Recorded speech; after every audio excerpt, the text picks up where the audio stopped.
Hey guys, welcome back. It's been a while.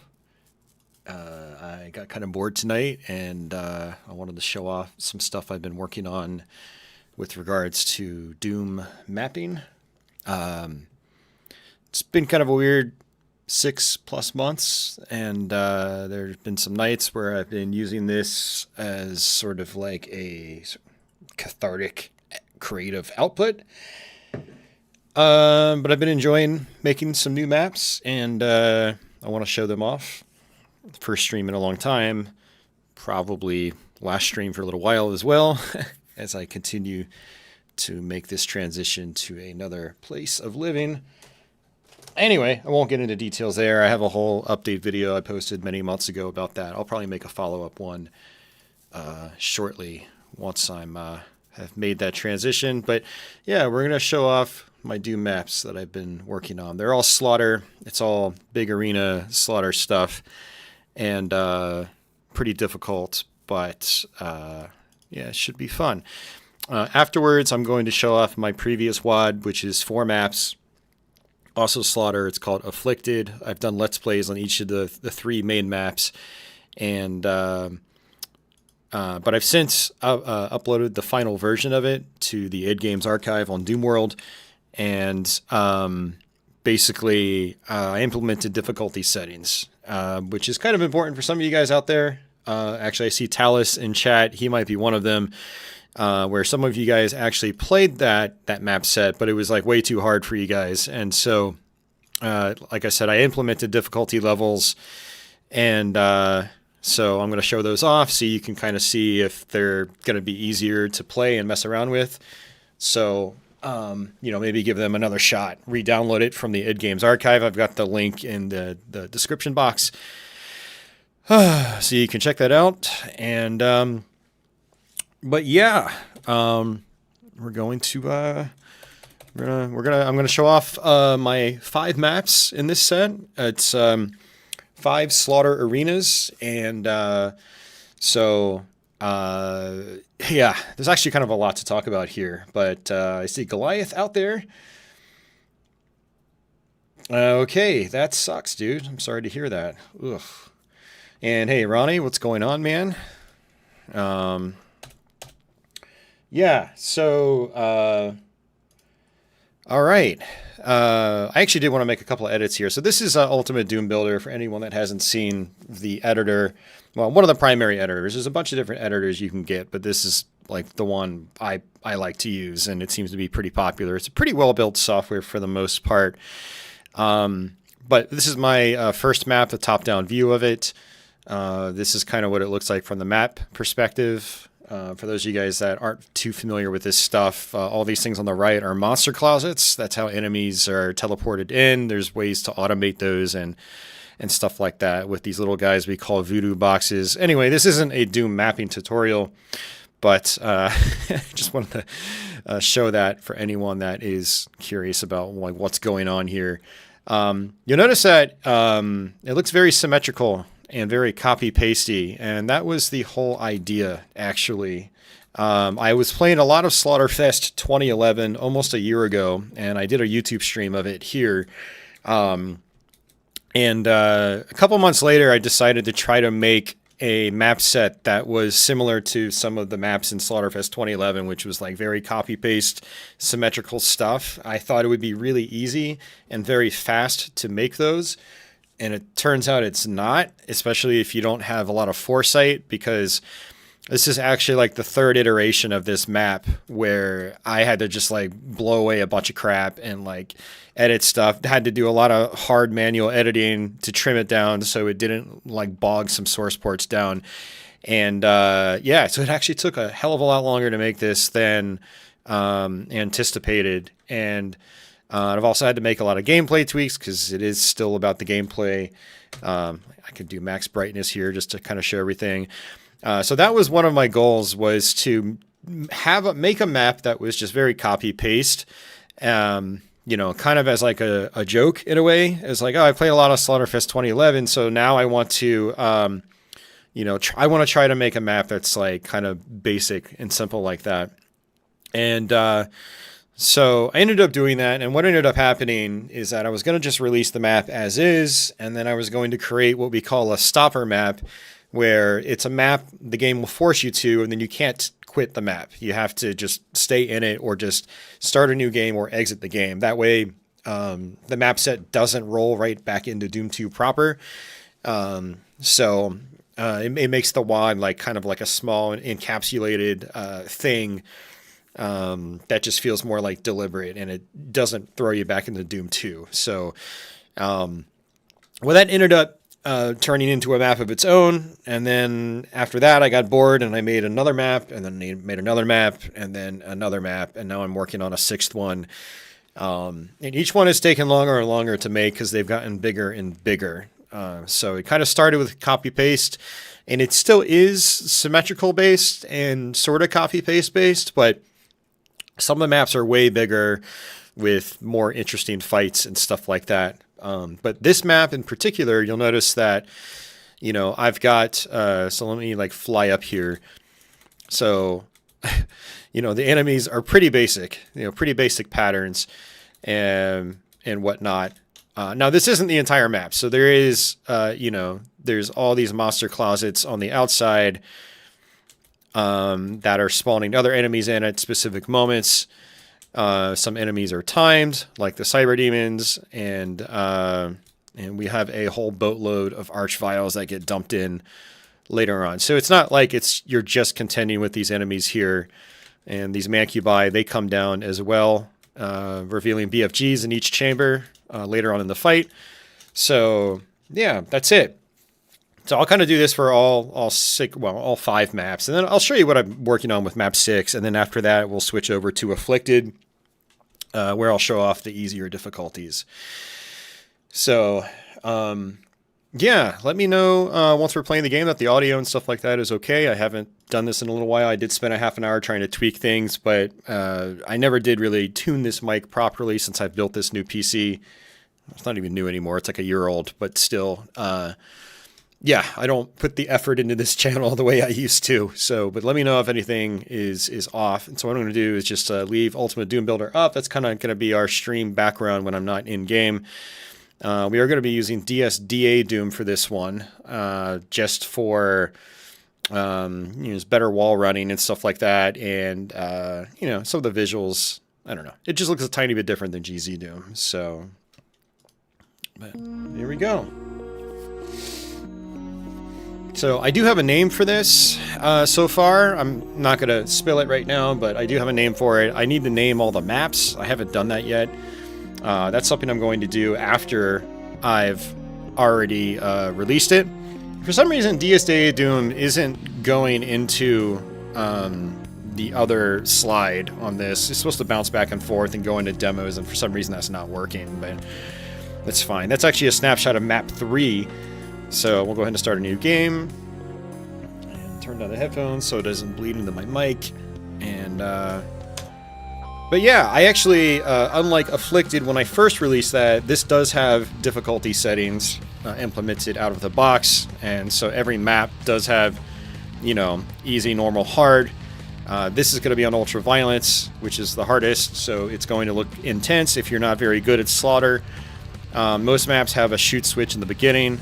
And there are a couple of polished things I need to figure out, which I haven't done it yet, which is how to get switches properly activating and changing.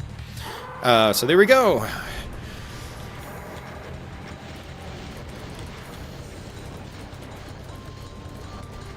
Now, I have tested these maps a lot. I don't really have a tester for this set. One of my boys on Twitch, Nick15, he actually tested this map when it was in its older state, but he hasn't been available to test the newest updates, especially the other maps after this one.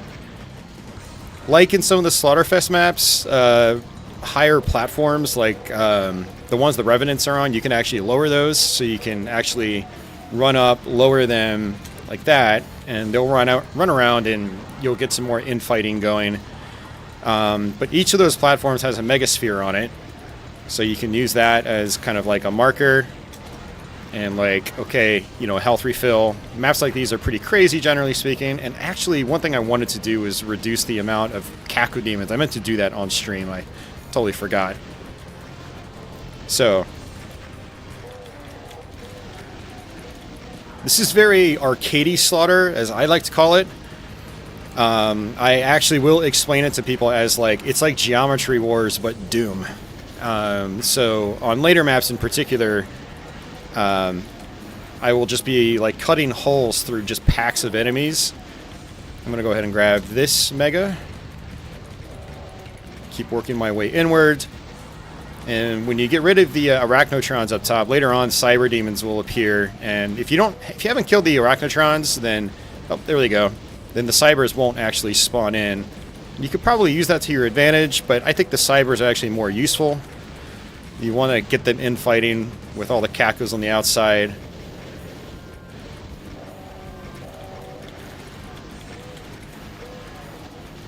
And just like Afflicted, I used music from AD 79. I forgot his actual normal name. Oh, that's bad. Oh, I have to do it over again. That was like the halfway point. I got caught on imps and I was trying to just switch to my super shotgun and I messed up. Oh well. But yeah, using music from him, really great stuff. And you know, he released a sound package on Doom World a couple of years ago, and I just kind of like grabbed from that. He just said, use it in whatever you want. So, and it's very melodic, kind of like depressing stuff that I picked, which is generally the type of stuff I like in general. Because I'm a depressed ass person. But I also especially like that kind of music in my intense Doom stuff. So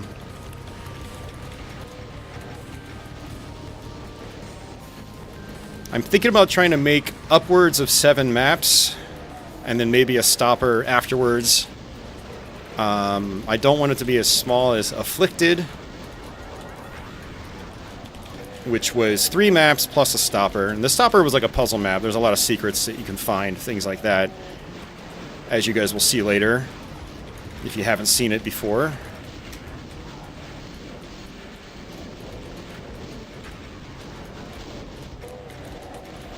Now, when I first made this map, I had the cacodemons actually spawning into random spots in the arena.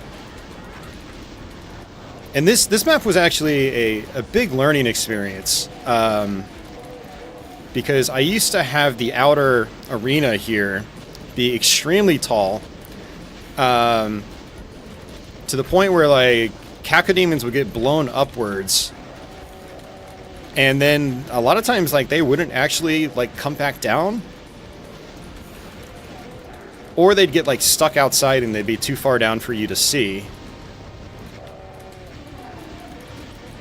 And then, you know, that was just a pain in the ass if you're trying to get 100%. It was just annoying. And so, Nick over on Twitch in particular taught me how to make invisible floors and ceilings. Oh no! Are you fucking kidding me? Jesus Christ. I'm getting pissed off at my own maps. God damn it, dude. Anyway, it's not like I have to beat all these maps, but, you know, I'd like to show off all the phases, you know.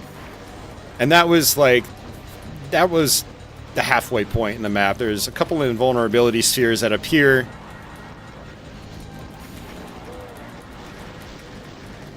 And sometimes it is better to not just stick on the outside on this map.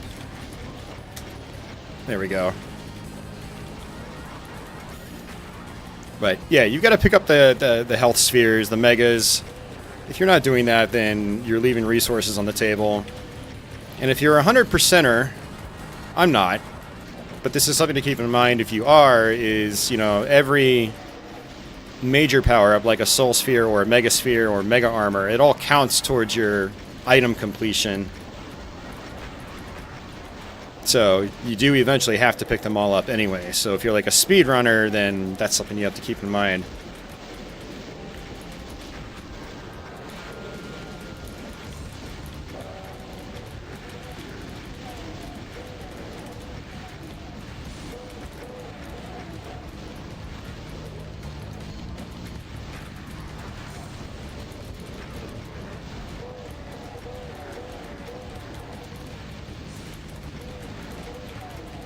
One thing I've liked doing on my maps is focusing on rocket-based gameplay.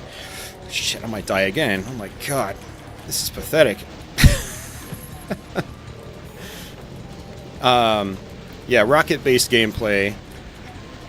Oh my god, I did die again. Alright, last time. And if I start to suck, I'll just IDD QT so we don't spend all day in this map. But I did that on Afflicted. The BFG is introduced in most maps after a certain point. Actually, no. Maps 2 and 3 don't have a BFG. I totally forgot about that. And it forces the player to be, I don't want to say more skillful, but they have to think more about what they're doing because rockets are really dangerous. Like, I was about to blast myself there, and I had to quickly, like, flick my, my mouse around so I don't blow myself up.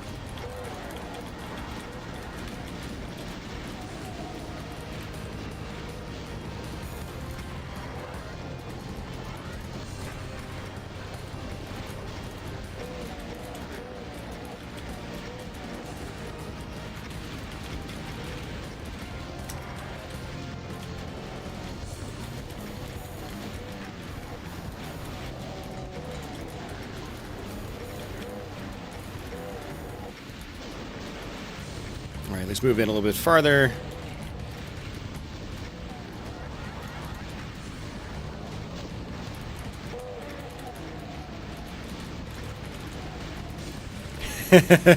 Yeah, getting pissed off on my own map. Yep, Talus.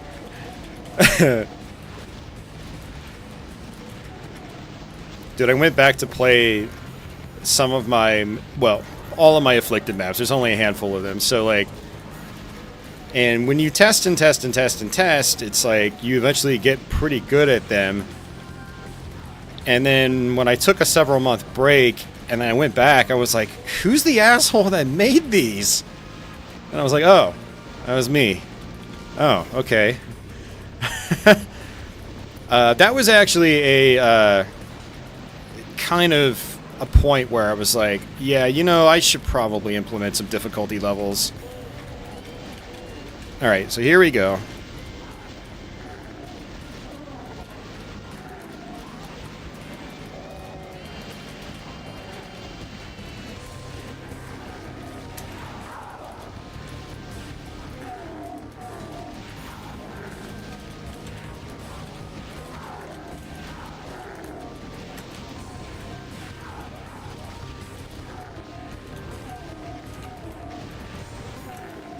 Okay, I should probably not be grabbing all these right now, but I am. Because I don't trust myself. There's still a bunch of cybers in all these cages. But, again, I have, I think, 2 invulnerability spheres. Unless I downsized it to 1, I don't remember. Okay, Arch Vials, so now we grab that.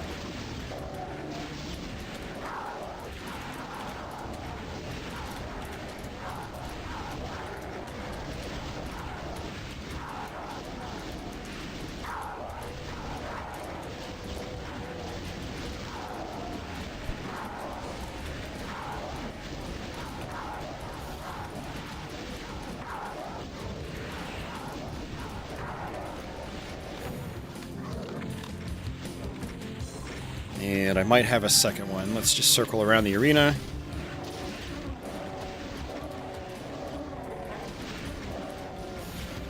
Yep, there's another one.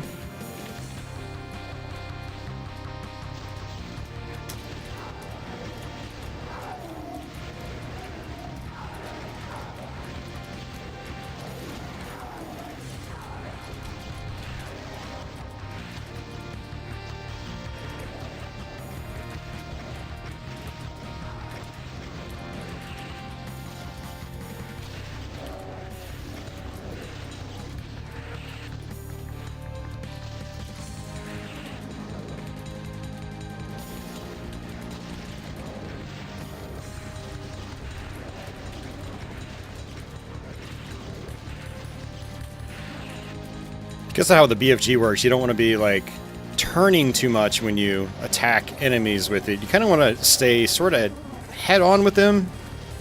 At most, be at a slight diagonal.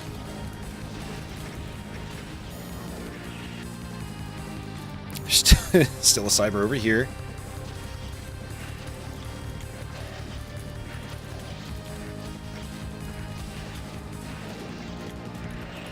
Oh, that hurt. So at this point, it's just all cleanup, so it's nothing particularly exciting. So Nick and I, we kind of joked about this. The idea was to call this originally Slogtoberfest, because I actually made this over the summertime, well before October. We were like, oh man, we can get a few maps together. We can make a WAD that's just like grindy and call it Slogtoberfest.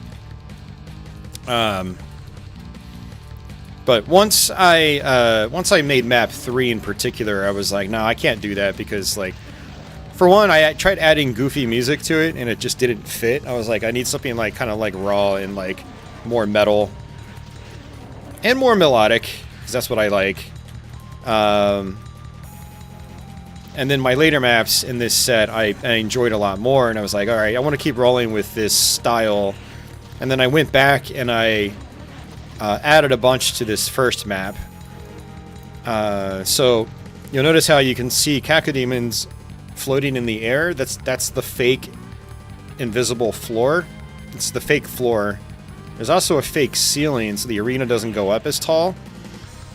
The reason for that is that GZ Doom hated this first map. It would get down to like 5 frames a second, or it felt like that, maybe 7 to 10. So now it's optimized a lot better with the edits I made, and so you'll notice that, yeah, again, you still can't see to the bottom of like the towers unless you're all the way down at the edge. You used to never be able to see the bottom of the towers. They would stretch all the way up and down, and that was part of the aesthetic I went for. And every single map reuses this type of aesthetic, just with a different color. And same with this outer border. Every map has the, that theming going on. Also, one thing I didn't mention is that when I made these maps, another goal was to use a different texture set, because Afflicted was only using the stock Doom 2 textures. So we're using OTEX right now, and so that was a learning experience in and of itself, is, for one, utilizing the textures, but then like migrating them over in Slade and things like that. It was a huge learning process. So that was another thing that this map set was good for, was me learning how to do different texture sets. And that's our exit.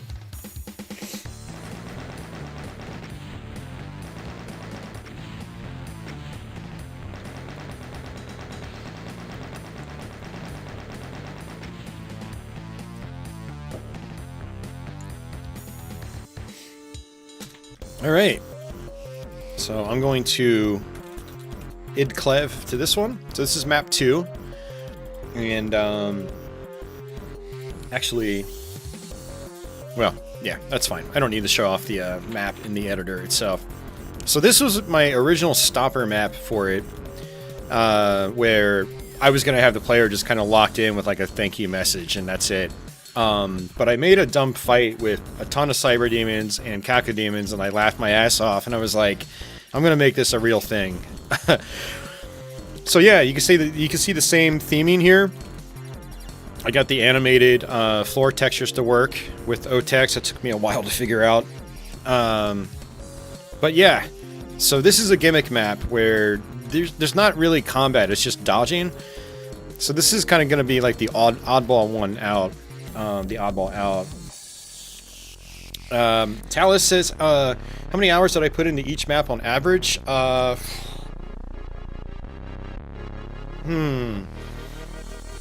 say map 2 here was probably like 2 weeks. Map 3 was probably about the same. I actually did these relatively quickly, but map 4 was like, Map 4 was like a month, almost. No, maybe map 4 was more like 3 weeks. And then map 5 was like... Map 5 was like... It was over a month. It was like 5 weeks, maybe 6 weeks. Because each map kind of got bigger and bigger, which meant more things to fail and more gameplay to test and stuff like that.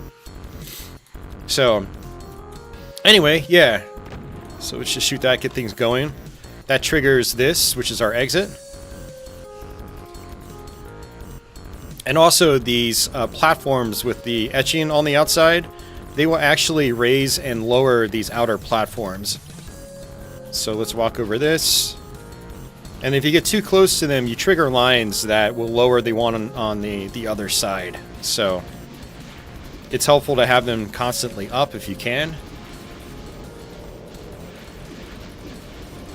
Yo, Benjo, what's going on, man? Benjogami out there has made some pretty insane maps in the past. I need to start actually going back to some of those older Slaughter maps now and like playing them on YouTube. But yeah, this is a gimmick map. It's just all about endurance, and I might lower the amount of time it takes for the cybers to start to get crushed. Because if you just wait long enough, they will eventually start to get crushed.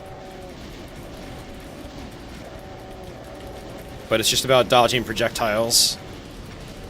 BFGs do appear towards the end after you've played for entirely too long. So this isn't one I have to spend a lot of time on demonstrating. You kind of get the point.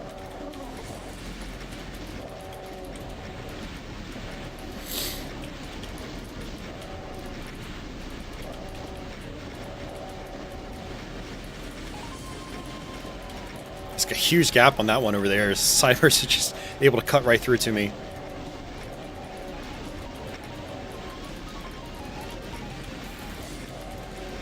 Yeah, and originally on this map, I used to have the exit switch all the way across the map. It would eventually lower, and you could just shoot it. But the problem was the BFG kept triggering it, and so it kept ending the map before you killed everything. And so I put the exit switch in the middle. And honestly, I think it looks cooler, and it gives you something extra to kind of like hide behind. Ow! God, that hurt.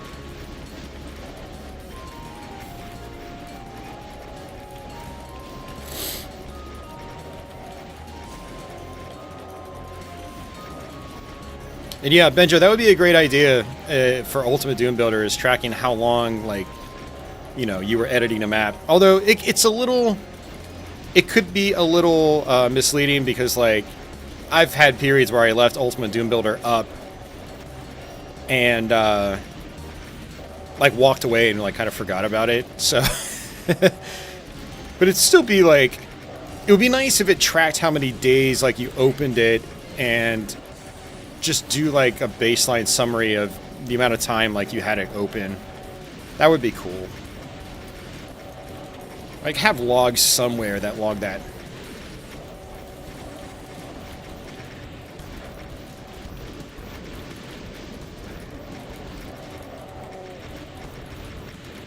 Yeah, like I said, this map's going to be the oddball out, because it's just...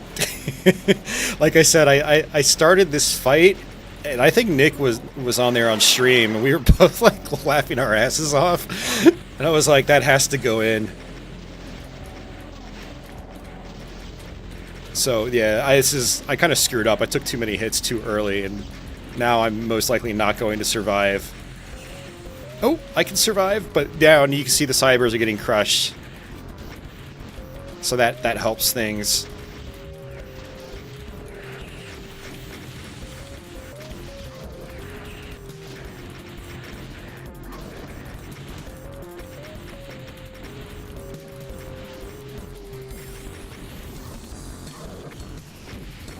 Alright, screw it. I'm exiting. I'm not taking the chance. Oh, yeah. No, that's a good point. You could stop the timer if you don't do anything for a bit. Yeah. Absolutely.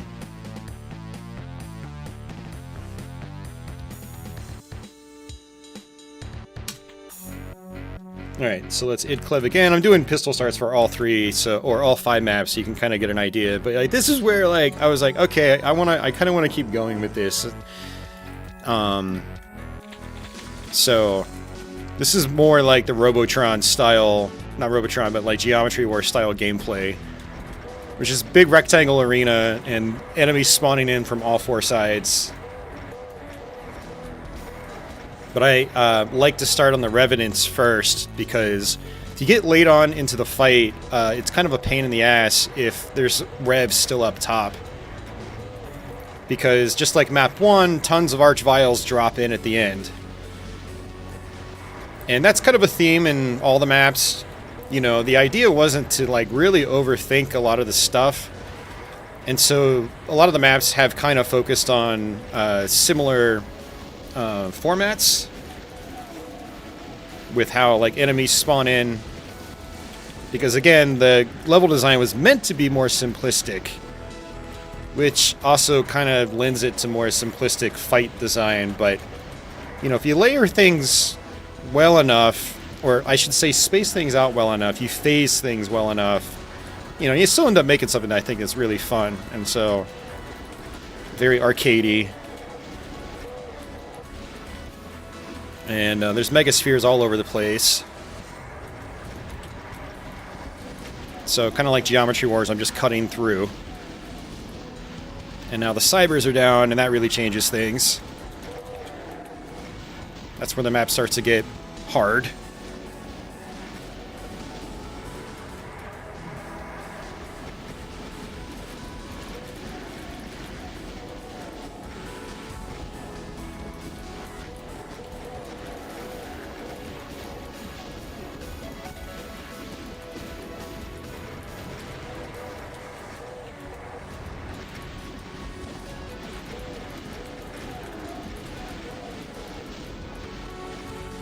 BFGs on both sides.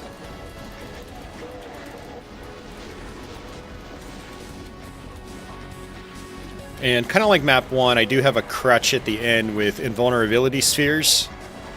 Otherwise, I think the map would just be too difficult. I'm going to try to cut through these guys, grab that invuln right here. Got it.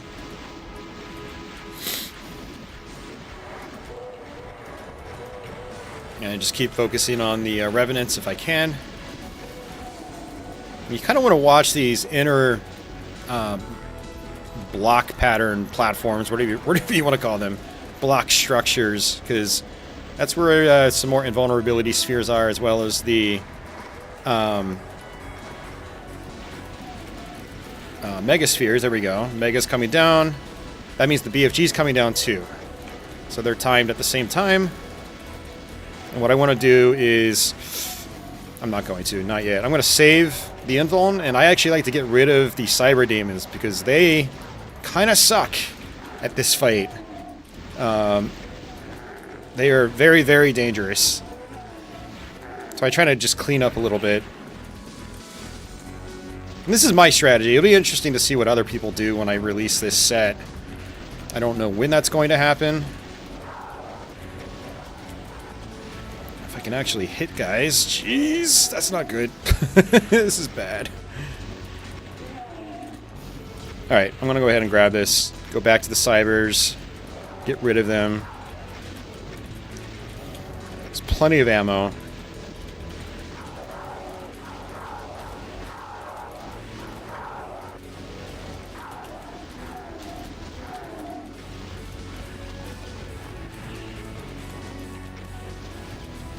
Now we got the Archies.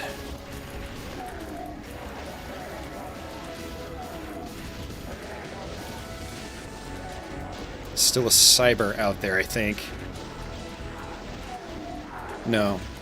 I thought I saw a rocket fly past my face.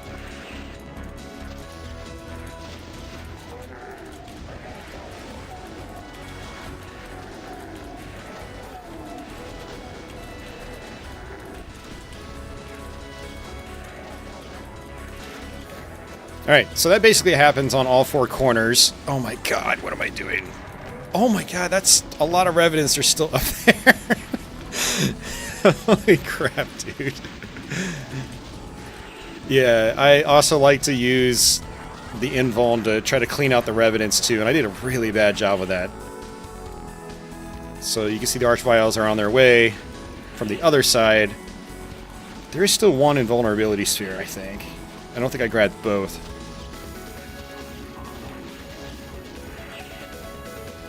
Alright, this is going to be tricky.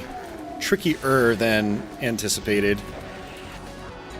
I could do a little bit of what I do on Afflicted, where focus on rockets, kind of snipe the Archviles from a distance.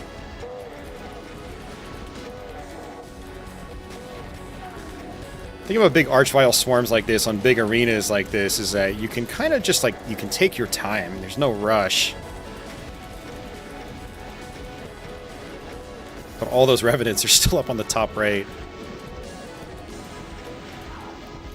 If I bait them over here enough, I can like kind of run around them, the Archviles.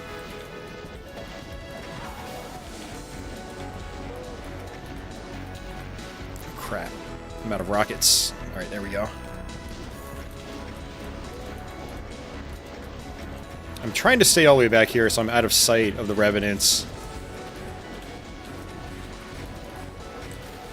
Alright.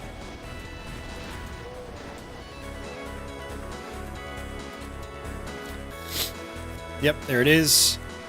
Okay.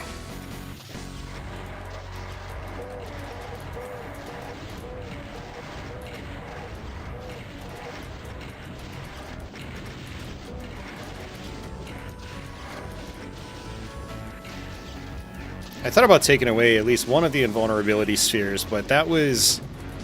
I was having a hell of a time with the map, like, trying to finish it. And, like, I do like the maps being really difficult, but I also want other people to be able to actually get through them.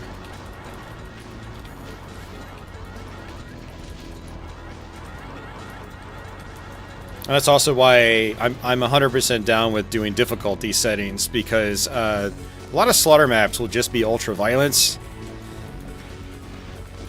And by doing that, you kind of alienate a lot of people that might otherwise play your maps. And I don't really focus too much on difficulty settings. Like whether I'm Too Young to Die is implemented, things like that. But I have found that if you just, like, you take a monster closet, you're like, oh, there's like 1,000 imps in there, and you just lower it to, like, chop out 300 for each lower difficulty, right? Like, that actually balances out pretty well. Like, imps is a bad example, because imps are generally pretty easy enemies to deal with, even in big swarms, but it's like, oh, so I have a bunch of Archviles being dumped in at this point. Instead of 27, maybe I should make it, like, 3. On the easiest difficulty, or not even have Archviles at all on the easier difficulties, and just turn them into, like, if there's like a cyber demon that's supposed to spawn, sometimes I'll just put Mancubi in their place, things like that, you know. And I found that actually works pretty well. It's not complicated to do that. Were they? Did all the Archviles get murdered by infighting? That seems kind of ridiculous to me, but okay. It's not the first time I've seen that in maps like this with just gigantic amounts of enemies.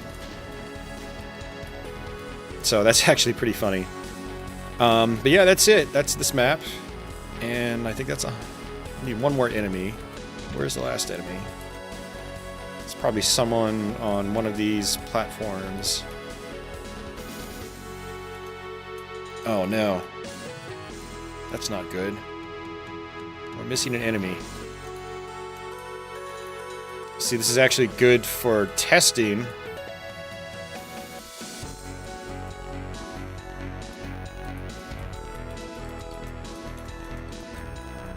Add some barons with them to distract and occupy and hurt them. Yeah, that's another good way to balance it out, Benjo, for sure.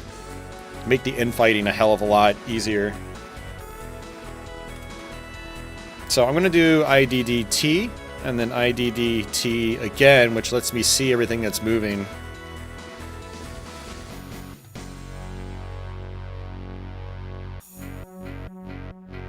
This has never actually happened to me before on this map, where there's a leftover enemy and I can't see it. So it might be in one of the monster closets. Oh no, did it? It's not moving. I was gonna say, did that get knocked off? Alright, let's IDDQD, let's id clip, go through the wall, let's just see what's happening over here. No, it's just a dead body. Okay. Yeah, it would be jiggling around on the map screen if it was a live enemy.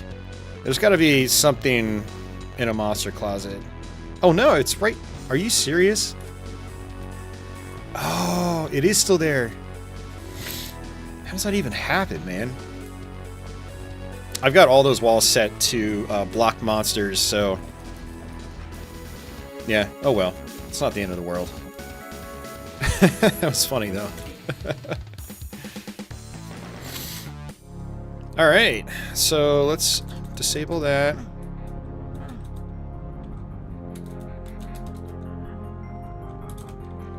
Switch back. So that id clip on. Alright. And again, like, one thing I need to work on is getting the texture switches to work right, especially with these face textures. I've got some of the normal switch sets working right with OTEX, but I haven't figured these ones out yet. They have a bunch of different, like, frames of animation you can put in. So yeah, that's gonna be later on the docket, like final polish for these earlier maps.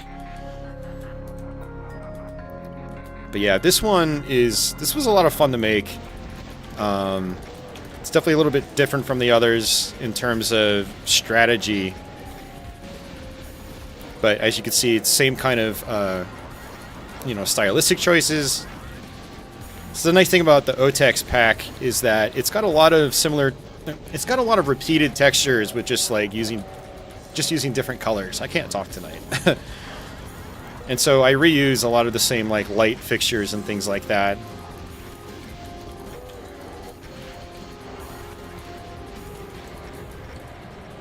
So we got, I think, 20-something cyber demons, with a couple archviles on each end, which I try to take them out early if I can, but it's kind of dangerous with the arachnotrons still alive, because they can snipe you. Alright, let's see if I can come through here. But yeah, still focusing on, like, symmetrical level design, which you ideally cuts your dev time significantly, but if you don't think it out too well in advance, which I'm terrible at, because this, you know, Doom mapping in general, I'm still relatively new to, you know, this is like, with the current last map I'm working on, you know, that'll be like map 10, and yeah, I don't think I'm gonna be able to cut through these guys. I'm gonna move back. So it's not like I've made a crap ton of Doom maps. I'm still very much learning, and being efficient and not wasteful of time, I found, has been really difficult for me to get better at. I still do a lot of things manually rather than using things like the stair builder tool. But old habits die hard. Yeah, so now we have all the cybers out, and this makes things a hell of a lot more difficult. But trying to cut holes through these packs and try to get infighting going is pretty crucial.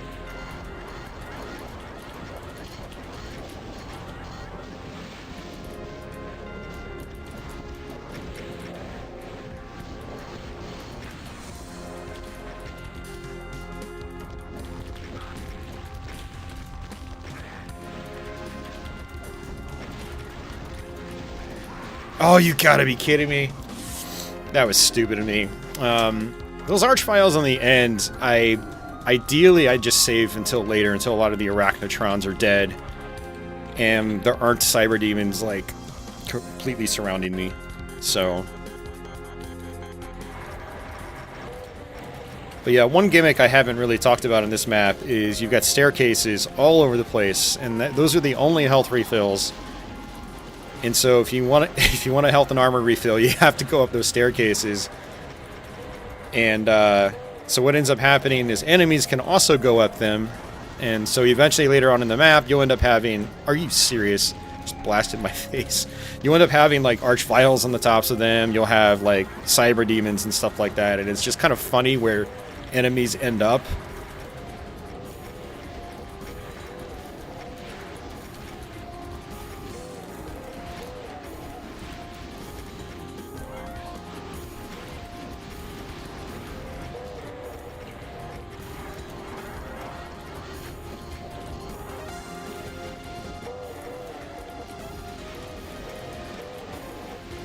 Like, I'm at a point where I should probably try to get some health. But those cyber demons, they actually lower pretty quickly, so I'd rather be closer to the inside when that happens. Like, I could probably come up here. It's a little bit safer. Oh, that was close. Now, one reason I chose to use PR Boom tonight, normally I'll do GZ Doom, is that infinite height is off. So I can't do crowd surfing, which makes some of these maps a lot more difficult.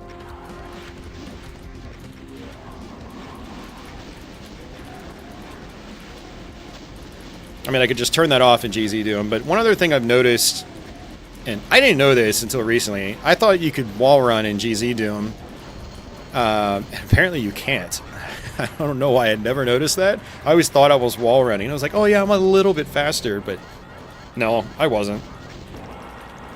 So you can also wall run in this, and actually certain parts of this map I have set up to make it so you can't really wall run. Map 1, I just left it wide open so you can wall run around the whole thing, or part of the thing, because of how wall running works in Doom. But on this map, there's these columns here every so often, so even if you can wall run, you can't go very far with it. So same basic kind of slaughter gameplay on this map, but it is a little more tricky. It's not just like circle around the arena the whole time. It's probably not going to work, especially when the archviles come out.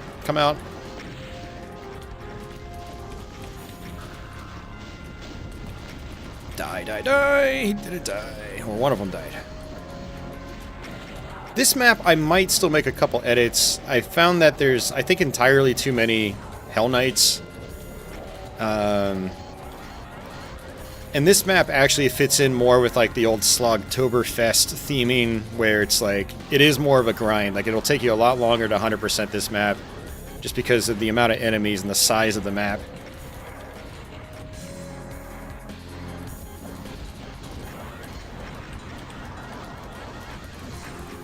Let's get rid of them before I try to focus on the archviles. No, I think I'm good. Alright, awesome. So there's a part of this map where you'll notice like a bunch of light fixtures lower to the ground. Like right there, behind those revenants. Those light fixtures actually keep the enemies from looping all the way around.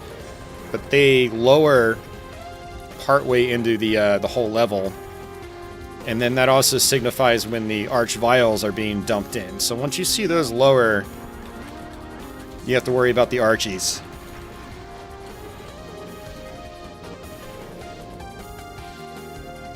Hey, Jose, have I been doing well? No. But I'm here. I'm alive. Hope you're doing well. But in my not doing well, I have been making Doom maps, so I am showing them off.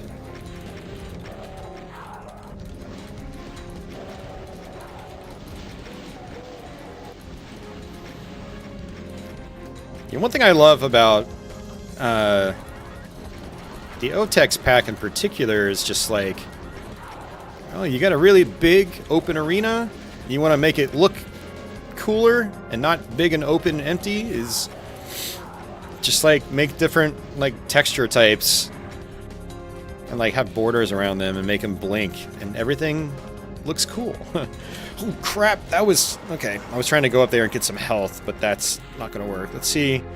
No, I'm not gonna be able to go up that one. Maybe I can. Oh, this is bad.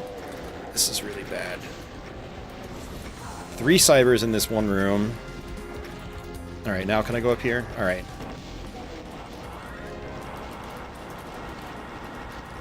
And I'm going to run backwards, because I don't want to... I'm going to actually go back down the staircase. Okay. Yeah, one reason I had those big light columns up near the megaspheres is that earlier in the fight, when you want to grab a megasphere, like, I don't want the player to run the risk of, like, landing on top of an enemy's head and getting stuck. So that kind of lowers the chances of that happening.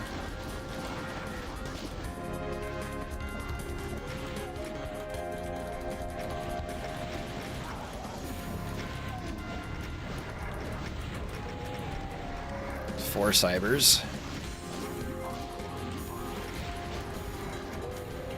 We can get some infighting going on. Okay, just a little bit.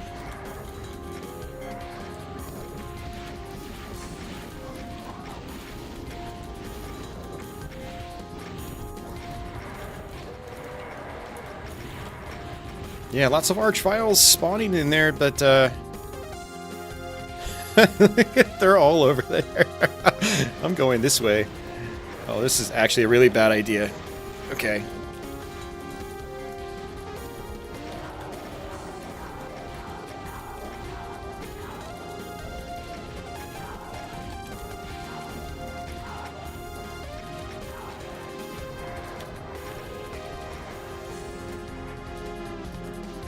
Should walk around the entire arena, make sure all the arachnotrons are gone.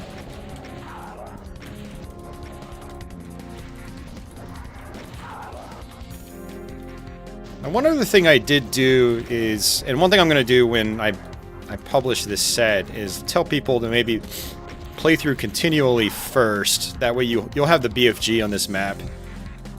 You don't get it otherwise.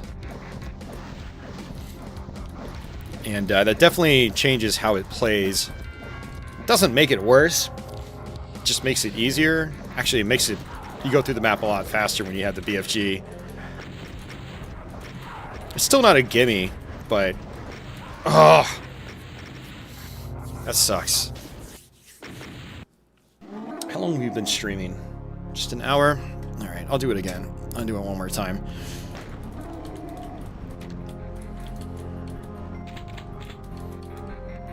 Yeah, I predict going through Afflicted again on the easier difficulty. It's probably going to take about an hour, because the easier difficulty, it's not ultra-violence, so... let's just fall down here.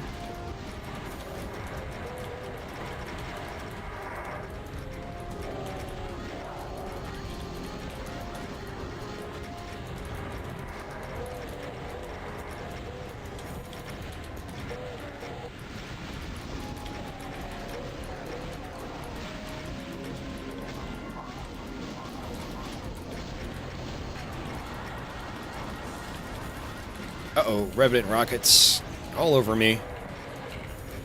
Nice, got some infighting already.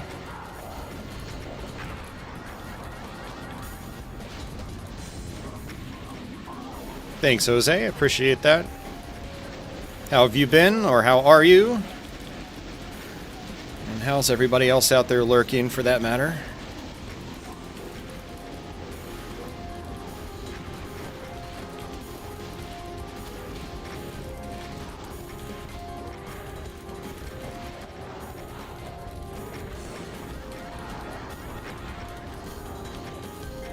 Whoa.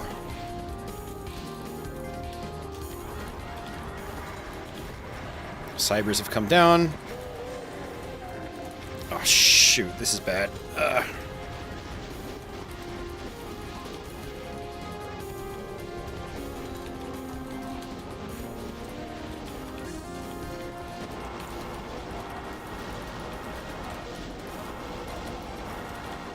Always trying to cut a hole through. Trying to find the safest route through. And that's what I like about this type of gameplay, is that you have to be constantly thinking on your feet. Like, nothing's free. Crap, like, I'm running into the walls of enemies with the wrong weapon equipped.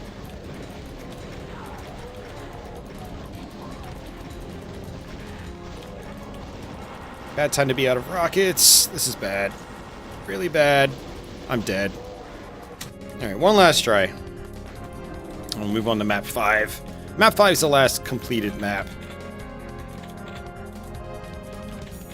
And I'll just briefly show you kind of like some ideas I have for map 6. It's nothing too terribly interesting at the moment.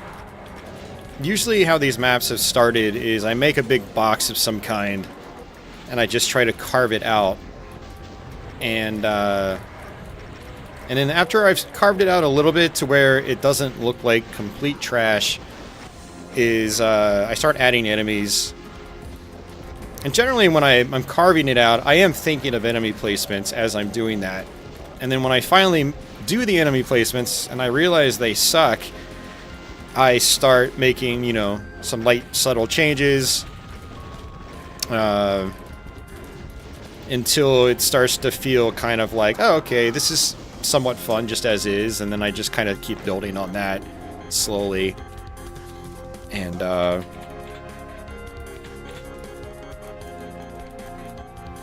yeah, I think what I'm going to have to do is I think I am going to have to like lower some of these enemy counts.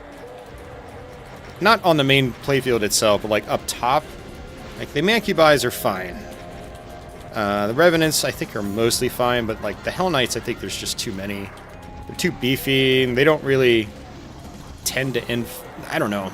With how it's set up, they don't tend to like infight with the Cybers as often. Which I guess makes sense, as they're projectiles, they just kind of go in one direction and then hit a wall, then go away. Mancubi, or the Mancubus, that happens, but they have 2 projectiles, so it's more likely of hitting. And then the Revenants, chances are their rockets are chasing your ass the whole time, and it's easy to manipulate them onto a Cyber Demon to where the infighting will start.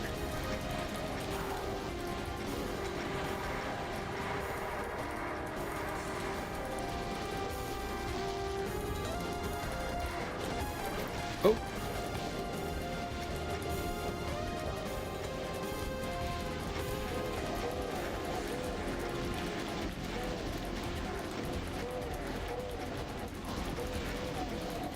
I do love blasting imps with rockets.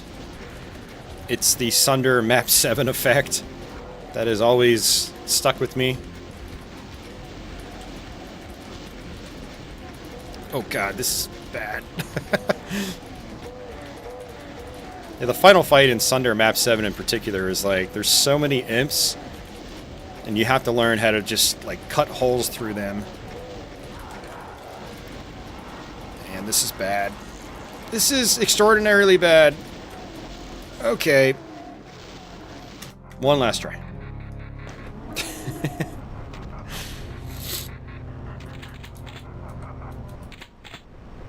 Yeah, I will say of the 5 maps I've got mostly completed right now, I'd say this might be...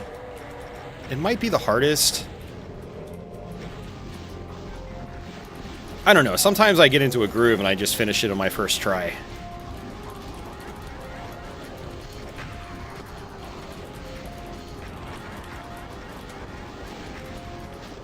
Go. I do think clearing out the arachnotrons on the outer skirts is probably wise. So it's probably good to focus on that right now.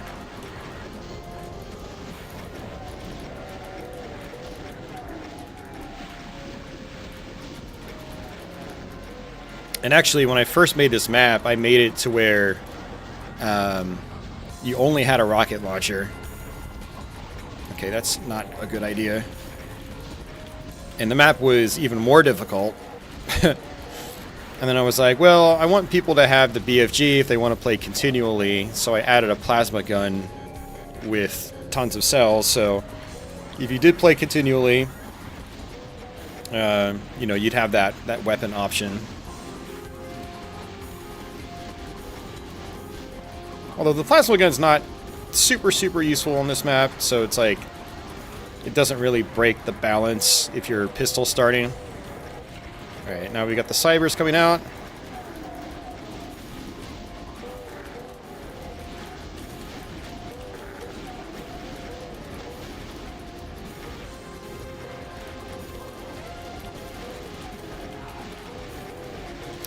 Dude, I'm stuck on something.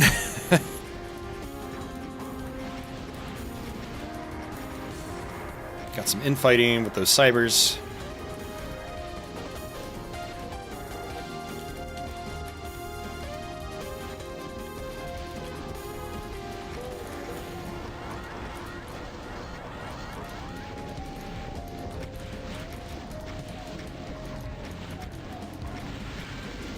Oh, that's a lot of enemies up there. Plasma gun.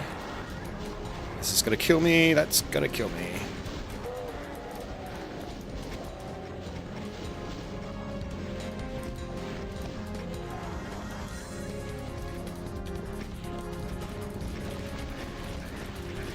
Oh, Jesus Christ.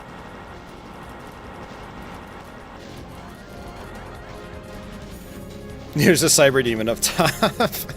That's what I was talking about earlier. Hey, buddy. What you doing up there?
Yeah, of all the maps, this is absolutely the most grindy.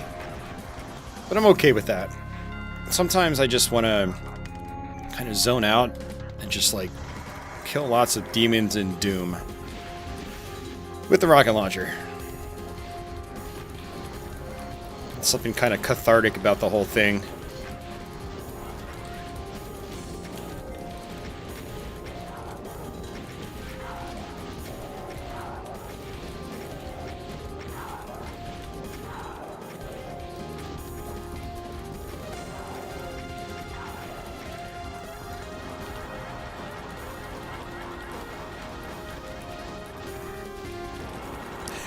You love grind. Hell yeah.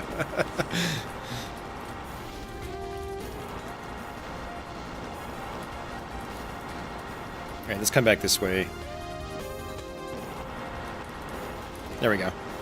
Alright, it also looks like the archvials are starting to appear. There's another tell, is that between some of these... so right here, there's 3 platforms that were up to the top. You can actually traverse between that side and that side over them, which is helpful early on.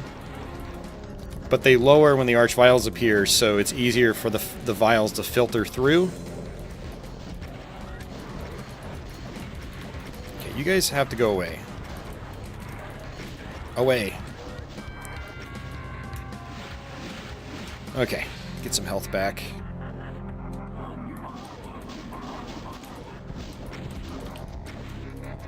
But now just falling straight off those platforms after you grab the Mega is a little more dangerous since the enemies can loop. Holy shitza!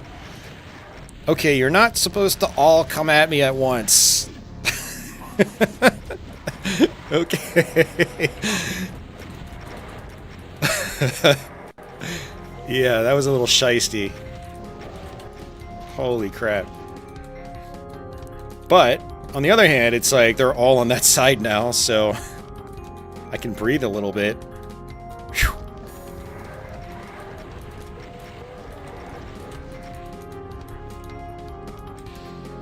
With how the map is structured, there are times where, like, the cyber demons will be the last enemies standing, and you have to just rocket them to death. And I don't know, there's just something classic Doom I like about that. Extra grindy.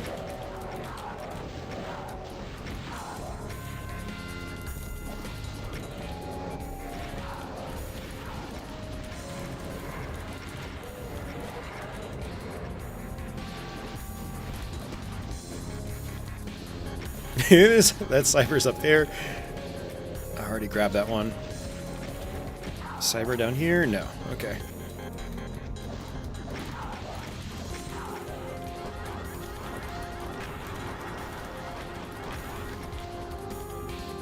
Alright, I see one more Arachnotron.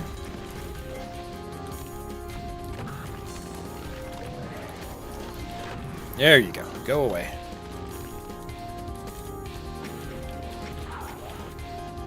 Whew, breathe.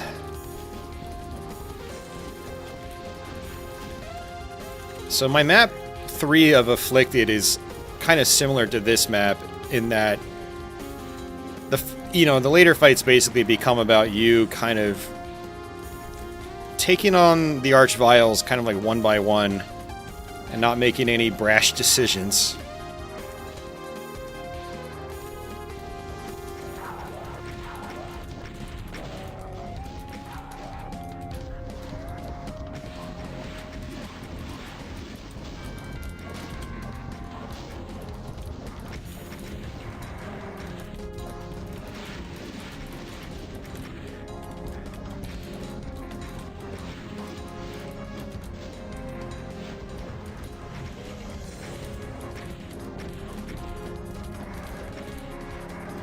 Revenant rockets. And cyber demons. I'm gonna come back this way.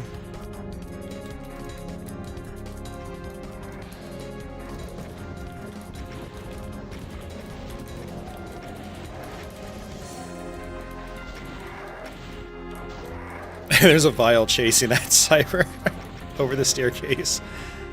That's great.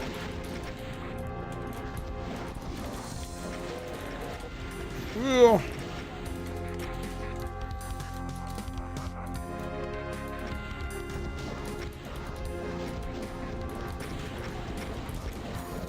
Oh, nice. Uh-oh, that's not good. Where's the vial? Just gonna sit back here. Alright, never mind. Whew.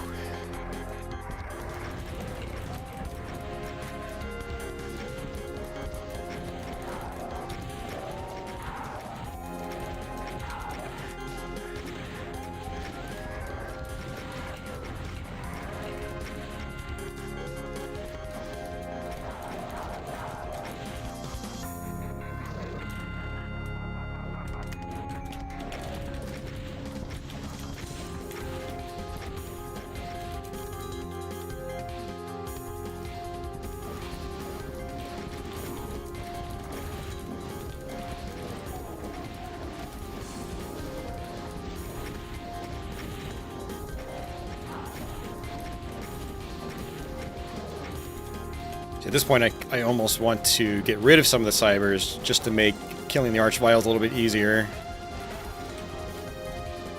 Just try to take them out from a distance. Like, I saw an Archvile. Oh, I got him.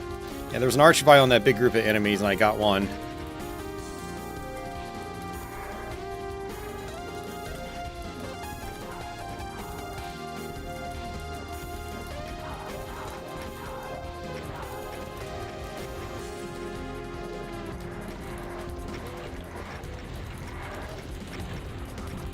Whoa, that was... I just barely grazed a rocket. A cyber rocket.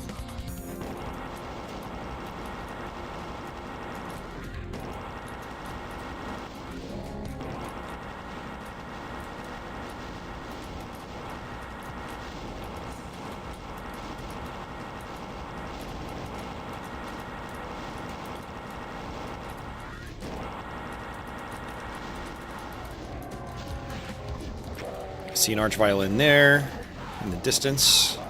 They all spawn from that big room you start in. So they just kind of like spread their way out depending on where you are in the arena.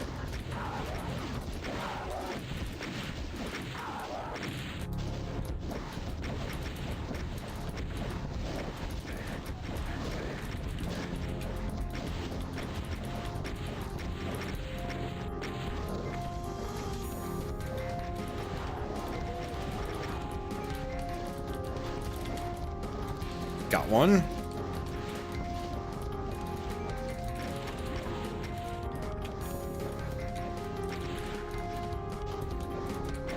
I like lobbing a handful of rockets into a group of enemies and making it so they all hit at the same spot. Ray Force Addict? Really, Lewis? You changed your name again? That's hilarious. Welcome back, Lewis. Hope you're doing well.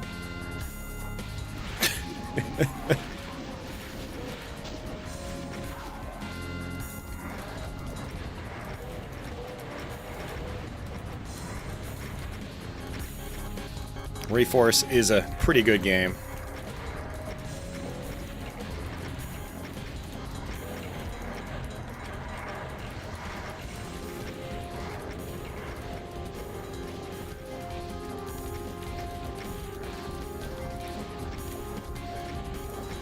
Realistically, I should probably just be focusing on getting those guys in fighting, but the less cybers, kind of, the better.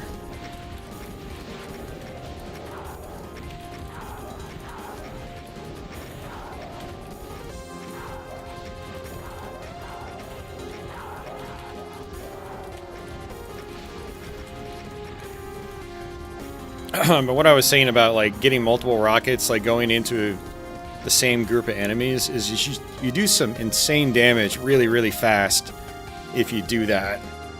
And it's very satisfying. It helps cut through groups of imps and things like that. And if you got an archvile behind them, it's a good chance, you know, some of the rockets are going to go straight into the archvile as well.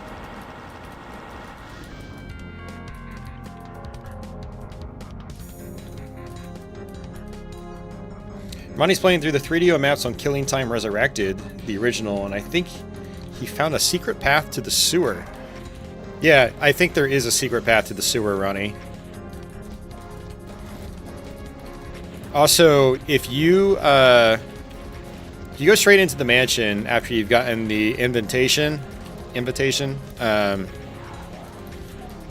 there's a big room. It's like a big square room with columns, and it's a bunch of those hunters. If you go into the middle, and I think it's marked by a teleport sign, you'll like fall into the sewer. There might even be another way into it as well. A secret way, I mean.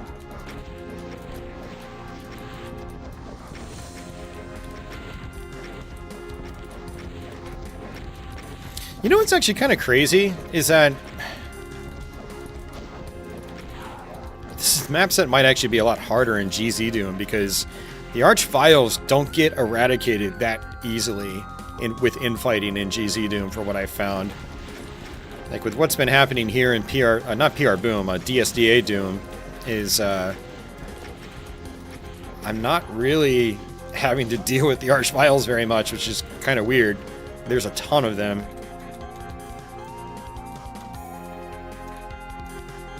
So, kind of the downside to that is the later fights aren't as interesting because you're not having to, like, just dodge and weave because of the archviles.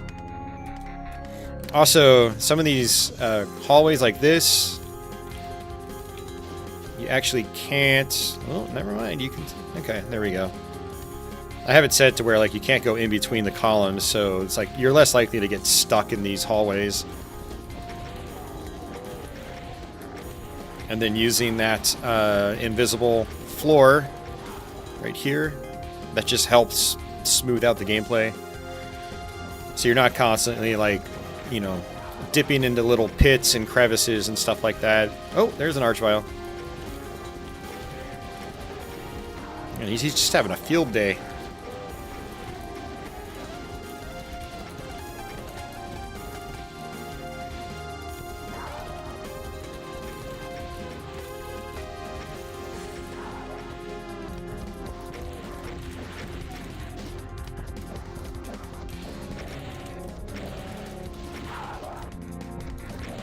He's stuck.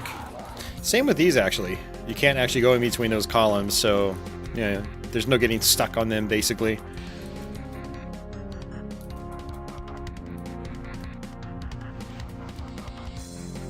Yeah, that's basically it. We have a few enemies left. I don't have to get 100%, but I'm surprised those archviles get killed so easily without, you know, me having to do it. just might be like, might be a DSDA Doom thing. Which generally is more faithful to the original Doom engine than GZ Doom is. I've always actually preferred GZ Doom for its... It feels like there's always a slight lag with how this feels. And I don't actually feel that in classic Doom on original PC hardware. GZ feels more like responsive to me. But I'm also pretty sensitive to things like input lag and whatever. But it's really interesting about the vials and how easily they've been getting killed.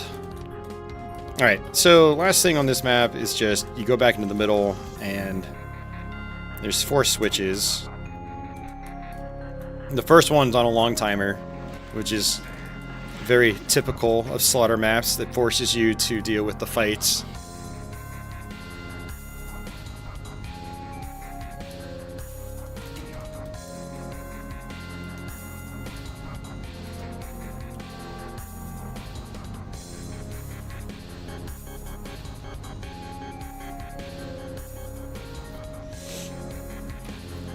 Oh yeah, one other thing that I wanted to make big use of on this map set that I didn't on my previous map set was scrolling textures. So, especially the vertically scrolling ones, so you'll notice that that texture is scrolling downwards. And then these are scrolling downwards. And then the outer columns, like I had on map 1, they're in every map. Their textures are scrolling downwards as well. And then making stuff blink a lot. So like those are scrolling, and then these are blinking. It's really easy to make like blinking walls if you, especially ones higher up where you can't see like that one right there. It's glitching out a little bit. Interesting. You carve out like almost like a 1 pixel wide trim, and then the way Doom handles, the engine handles how sectors blink is kind of archaic, but you can kind of get away with like some really cool blinky things. The maps have all sorts of blinky things, and that was part of the idea too. Scrolling textures. Just keep things moving, you know? Makes it a little more arcadey. Alright. Alright, so this is the last finished map. So let me switch back to it. This was a circular arena that I had to carve out. And this one took me the longest to make because there's a lot of growing pains. I don't think I ever want to make a circular arena ever again. Or not a big circular map. I mean, one circular arena is fine, but the entire map being circular was a bad idea. Especially with how Doom Builder will do things you really do not want it to do when you're just trying to carve out into the big circle structure. There's fire on the outside, and I finally got the fire texture, animated OTEX texture working without glitching everything else out in the process. That was a chore. A big learning experience. The fire hurts a lot, but you can still use it as like an escape path. Just don't sit on it for too long. And we have enemies spawning from the outer edges of the arena. Just like on map 3, BFG comes down partway into the fight.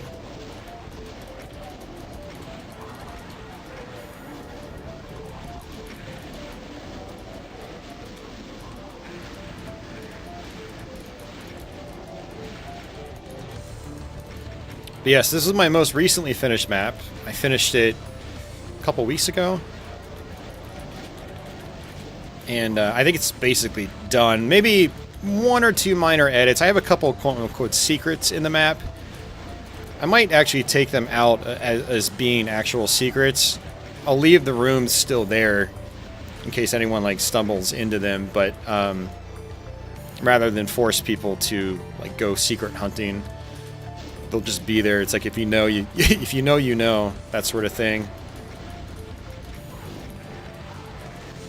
Cybers have appeared. Doors have opened up on the inside. 2 sets of doors now. So I want to kind of just like circle around a lot until the BFGs drop.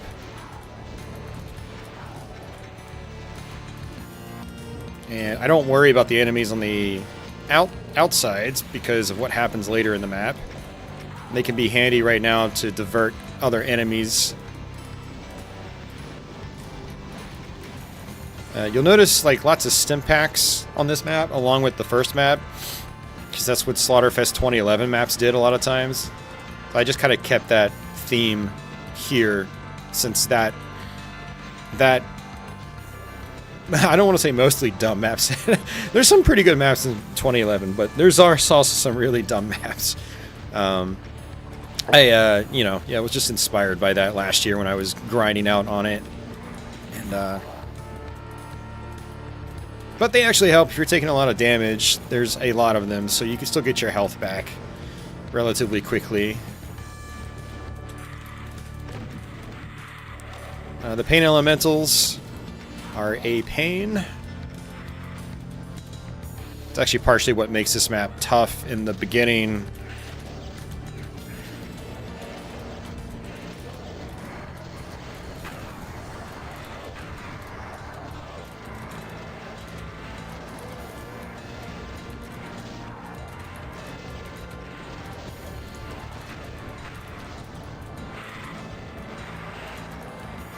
These walls have also opened up.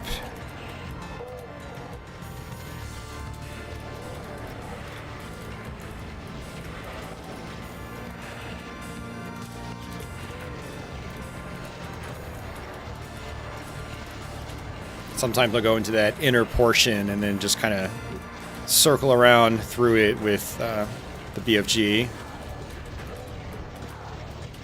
Oh, how did I not run into that? Holy crap.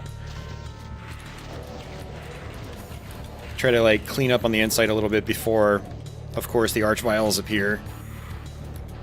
But you can't really sit still too much because of all the enemies on the outer ring. They will start targeting you.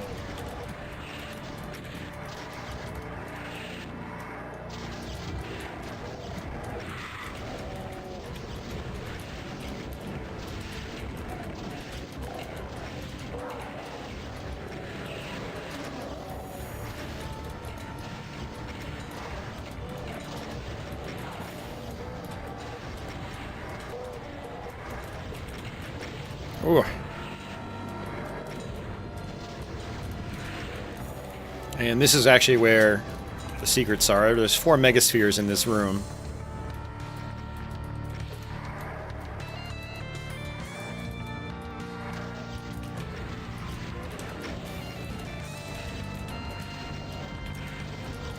Ugh.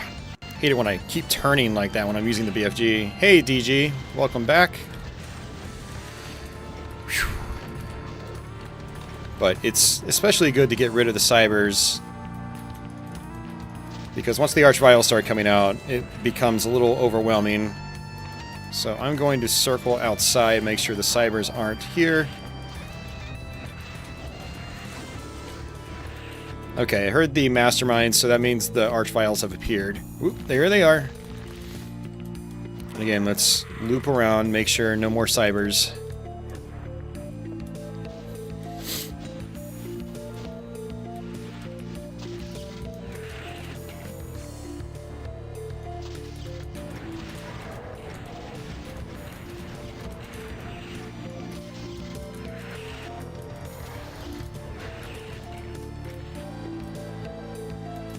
Grab more cells.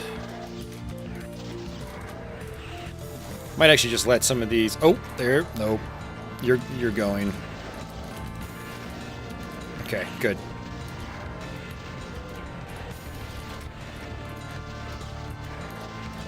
Also, one thing I did is I intentionally wanted to have you be able to come down and...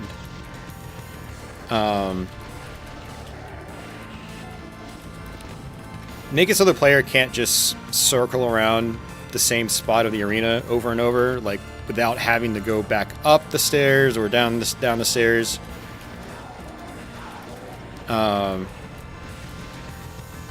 But that actually really helps with this part, to where you can actually move in and dodge the Archvile attack. Okay, it's probably a really bad idea for me to stay here right now, so I'm gonna try to move to the other side of the arena.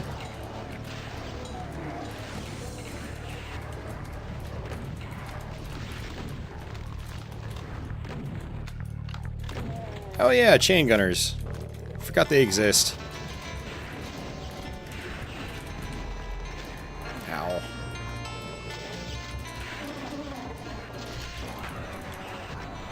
Yeah, so now that centralized arena has opened up.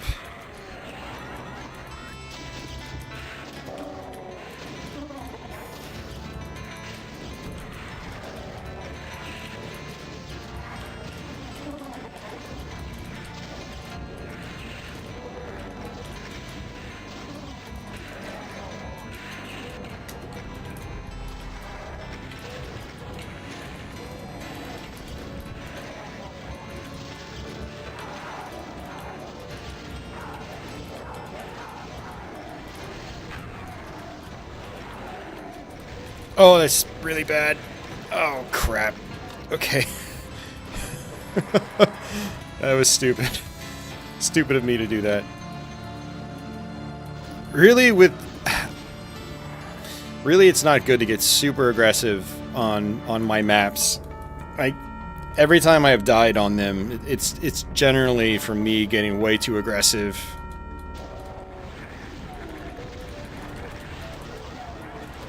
Like right now, that's like I'm just being stupid.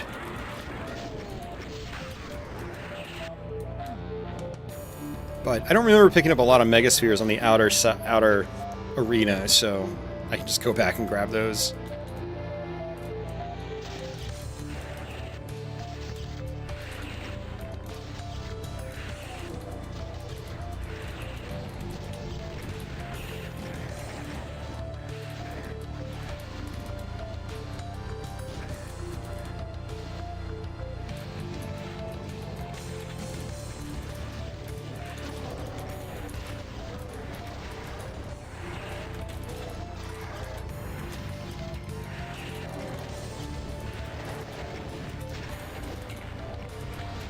Oh, out of ammo.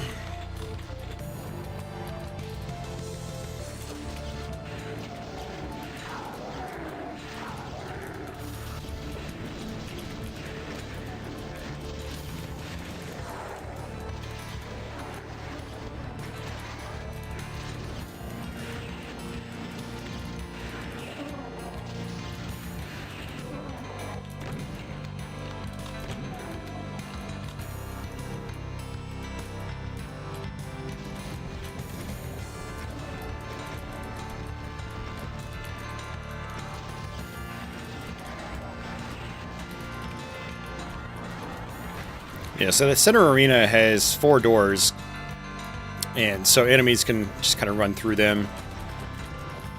And it used to be kind of like a relatively meaningless room, but, you know, I wanted the player to go into the middle of the arena. That was like kind of part of the point. But it would typically be empty and cleared out. So it's like, alright, it's just this big open area that's not doing much. But now enemies, I made a lot of imps spawn in the inner arenas. They constantly filter out, and then enemies kind of get hung up on them, and so there's typically more stuff to kill once you start moving into it. And since there's 4 exits, the Archviles in particular will end up in interesting places as a result. Pretty basic stuff, you know, it's not like very intricate level design, but I enjoy it. I thought it ended up okay. There's masterminds on each end, and it looks like one of them is dead already from the infighting. And that was another part of the point, was having the masterminds trigger the enemies into infighting.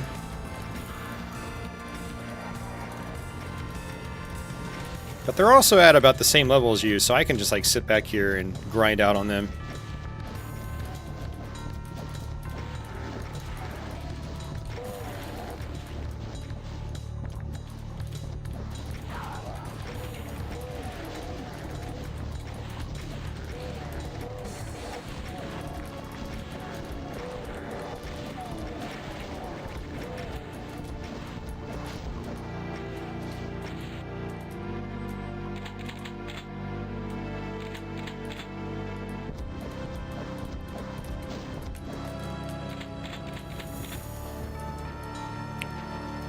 One thing I like about the BFG is it's still powerful even from a distance if you just hit them directly on. So I'll typically use that to snipe the masterminds.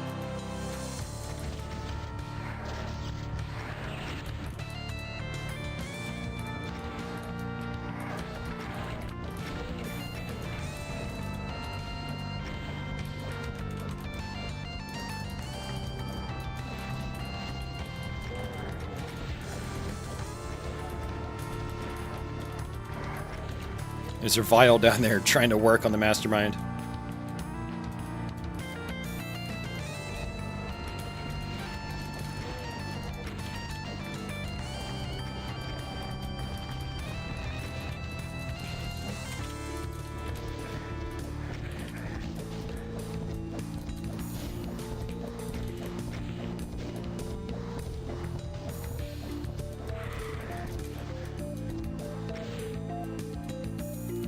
Alright, so we're almost at the end of the map.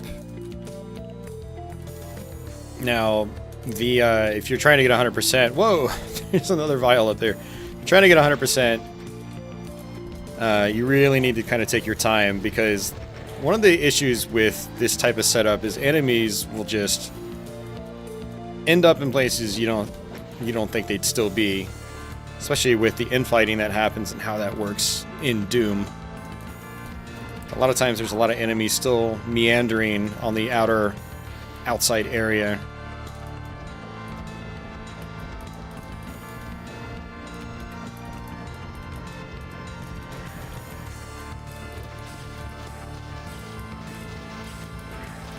There we go.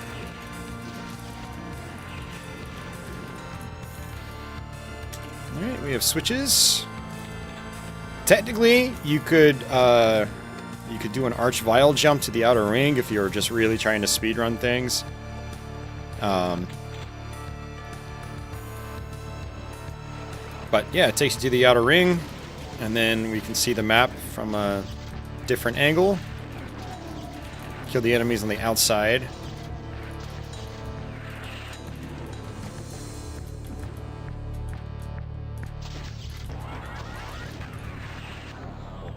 Hey, Josh.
And there are still 10 enemies roaming around.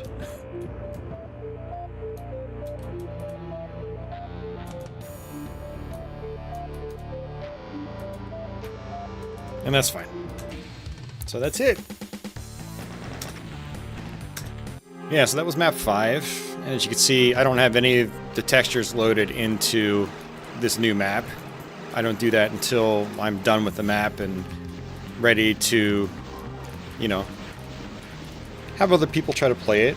So I will load it up in the tester here, Ultimate Doom Builder.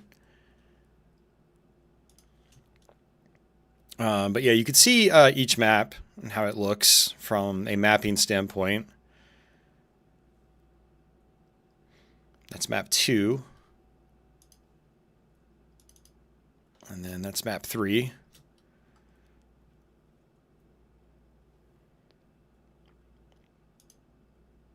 I'm going to check something here, actually, real quick. I just want to make sure it's double-sided, shown as one on auto map. Oh, okay. It's actually not set to block monsters. It should be set to block monsters. So that's actually a reason early on one of these Arachnotrons got stuck. It's more likely to happen if they can cross the arena. So block monsters. And it's probably the same for all these. Yeah, I'm actually surprised I don't have them set to block monsters.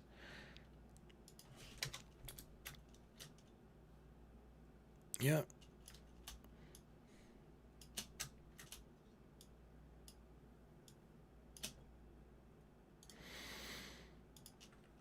I mean, that just helps with them getting knocked off from like a cyber demon or something like that.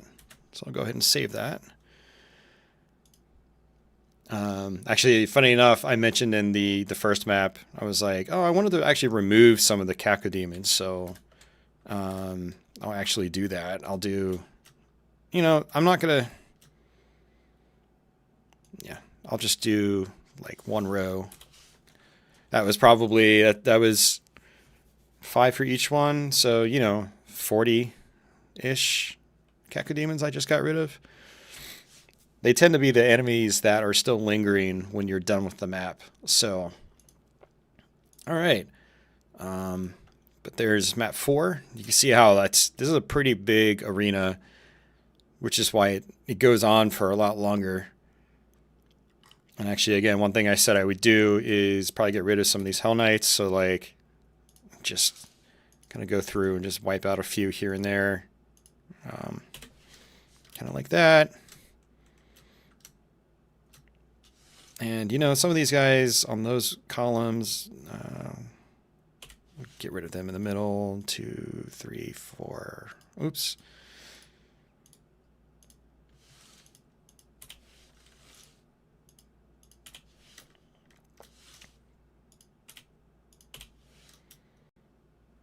I probably should get rid of some Revenants too, but I think I'm just going to stick with the Hell Knights for now. Just make it slightly less grindy. The Hell Knights on the floor are fine because they just infight like crazy, but the Hell Knights higher up are a little less useful.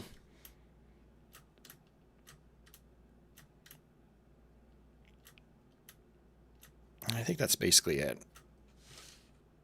There goes another one. And another one.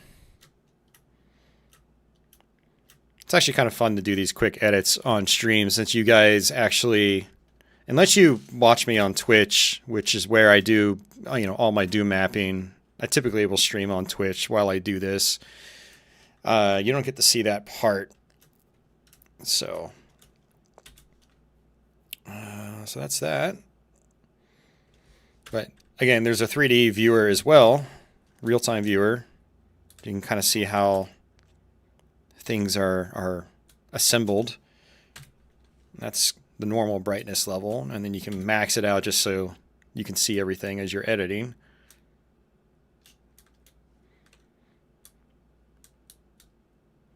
So yeah. Again, these platforms, you can run across them. So, all right. And then map 5. This is what it looks like from a top-down angle. Lots of fire. There's this mode right here where you can check the brightness of each sector. So I try to make sure the brightness level is normal or consistent. If I see anything that's like totally lit up, I go and I make it consistent with the other stuff.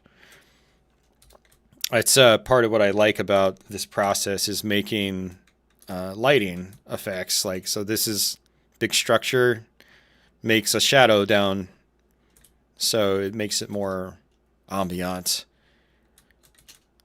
And yeah, some fun things with the editor that makes editing in the modern day much easier. But that's the map. Again, that's what it looks like normally when you're playing the game.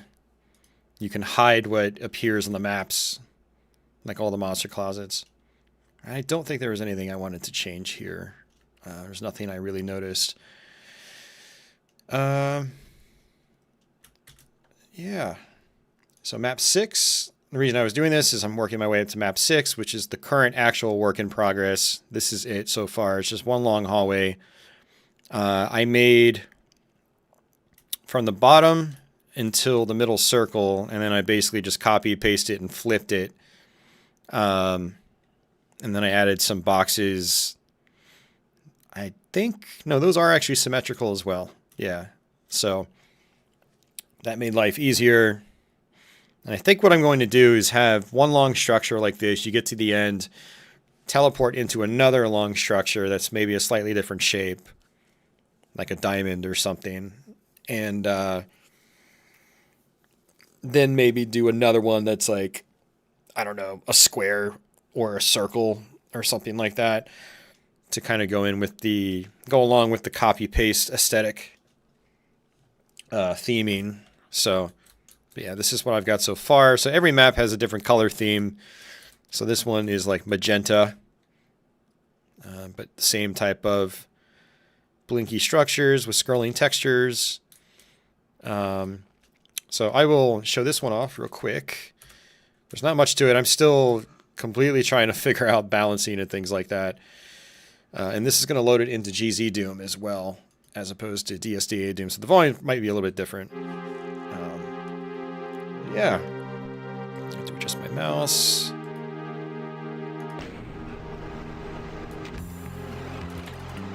So again, like this is where I'm trying to figure out gameplay balancing and things like that. And right now I think it's entirely too difficult. I'll probably have to adjust it.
The problem here is like you get cornered at the back and it's like there's nothing you can do.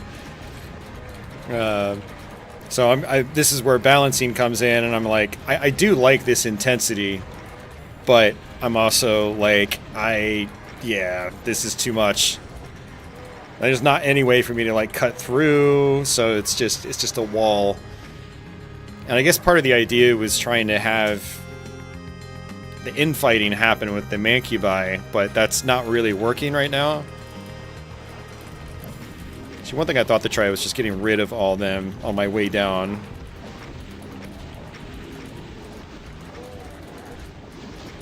That's the fun thing about making these maps is like I'm trying to figure out strategies just for the own things my own things I set up and I made, you know, so it's an interesting process. It's game design, it's also architecture design, it's also tech design. You're like trying to figure out how all the technology works, and so you're wearing like multiple hats in this process.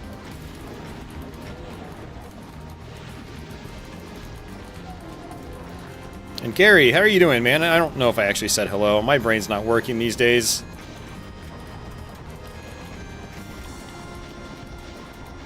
I mean, this might actually be the way. Let's see. If that's the case, I might leave it. Because it's, you know, it's kind of like, oh, well, now you know the strategy. Now it's up to other players to figure out the strategy. Not hand them everything on a silver platter, you know?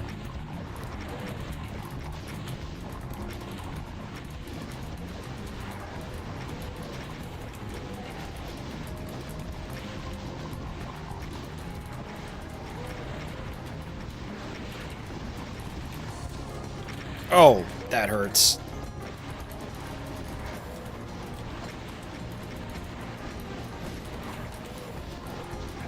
I don't have any armor either.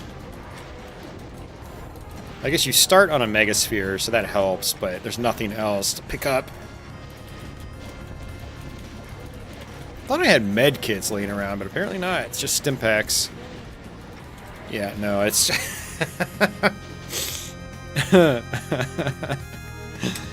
yeah.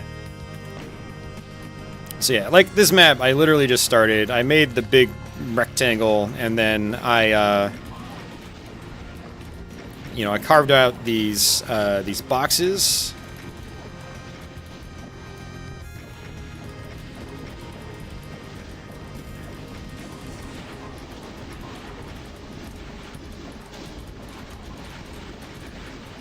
So there's obviously a lot of edits I still need to make.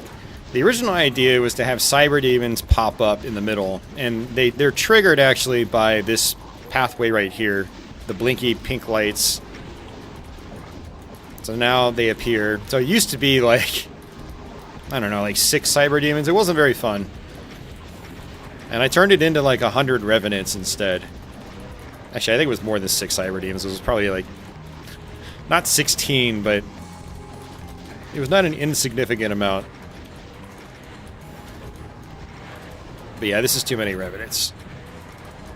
So now what I'll do is, I actually like the revenants because, you know, I'm thinking about all these boxes I've built. I have to do more with weapon pickups too, because just going back and grabbing rockets like that is slowing you down big time.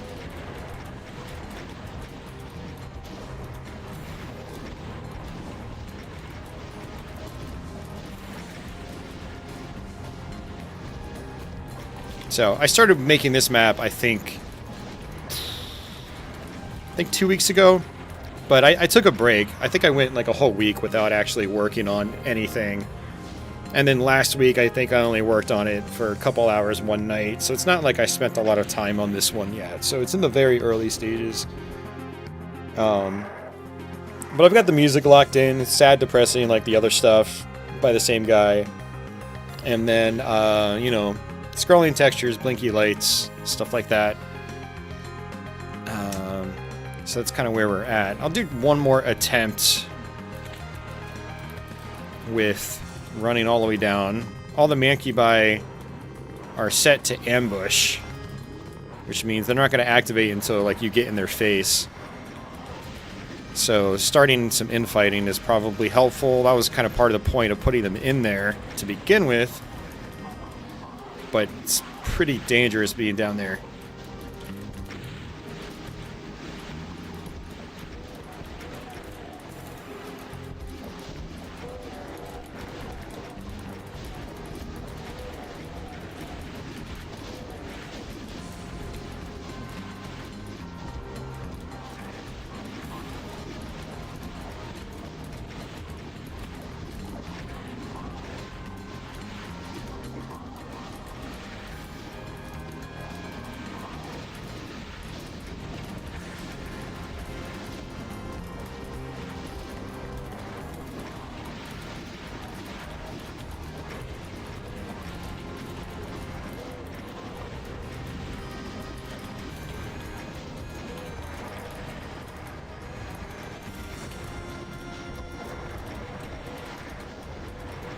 Yeah, this is not going to work.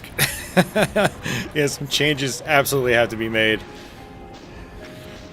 Now, if I wanted to keep it as is, I could do something like where some of the boxes like lower and reveal teleporters that like teleport you to the other side of the map. And maybe I just have some kind of column that's like a timer that'll teleport you to the next arena after X amount of time. That way you can't go straight to the next arena. And so no, I don't know. That's an idea. I don't know if I'll do that, but it could be interesting. Anyway, so yeah, that's that.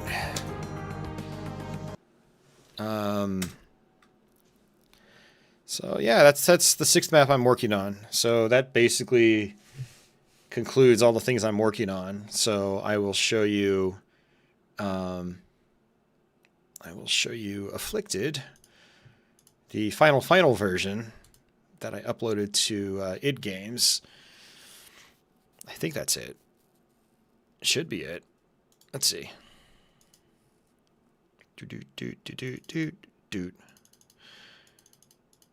January 13th, 2026. Yeah, that's probably about when I posted it on id Games, I think. So, yeah, so... Oh, actually, I didn't want to do it through this. No, I did. Sorry, I'm getting confused. There we go. Wow, that's a big map. Compared to a single screen slaughter map, it's pretty big. All right, anyway, I'll just leave that on as backdrop for when we're not actually in the game. There we go. So yeah, we'll do that one in DSDA Doom as well. Where is it?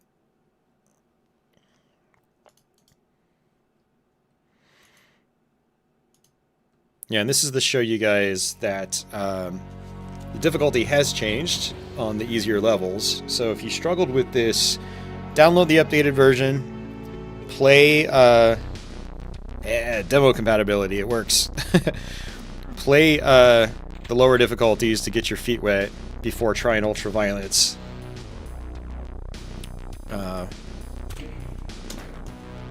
Oops, that's ultraviolence. That's not the point of this, as much as I want to. I will do... I'll do I'm Too Young to Die, just to kind of show you how much easier it is. And then the medium difficulty, Hurt Me Plenty, is kind of in between this and ultraviolence. Still on the easy side, I feel. But this should actually go by fairly quickly, since I'm probably not going to be dying left and right. But yeah, this was my first map set. This was my first map, period. I'm still pretty happy with it. I really enjoy it personally. You know, when you make stuff, you kind of typically make what you want to play. So I feel like that's what I did here. It's a little vanilla in the beginning, but then it's just like, you know, all-out slaughter throughout the rest.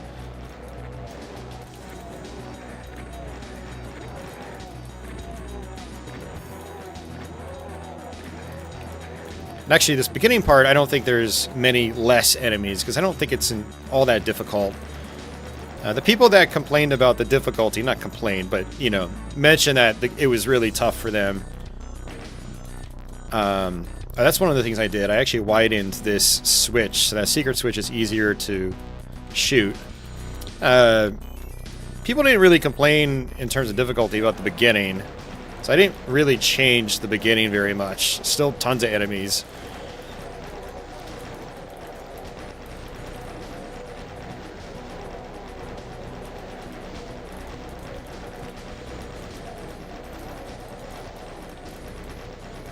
How many enemies? 3,300. See, now I'm a little... Hold on. Yeah, maybe I just left it as is. This is really bad. I might actually die in the beginning. I mean, the beginning's not... It's not what I would call easy, where, like, you just hold down the button and you can sleepwalk your way through it. There is still some danger. I have actually died in the first section a lot, so...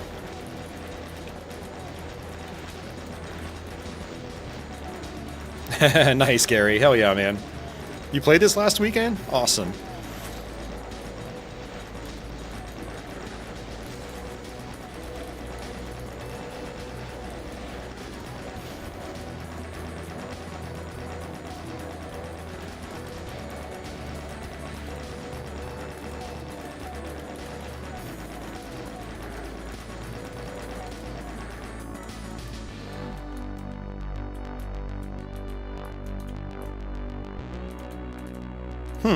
Maybe there are less enemies.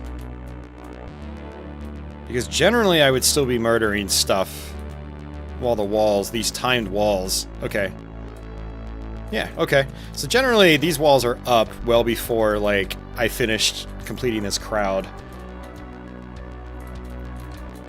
Well, Zotmeister, if you can play this on PC? Actually, no.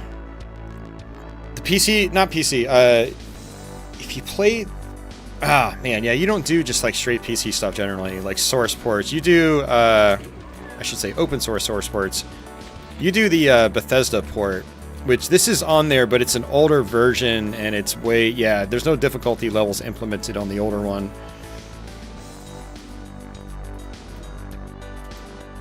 Oh, wait, that Soul Sphere is still there, so... I wonder if there's a way to, like, confirm what difficulty you're on. Yeah, that Soul Sphere's not there on the normal, or at least Ultraviolence. So...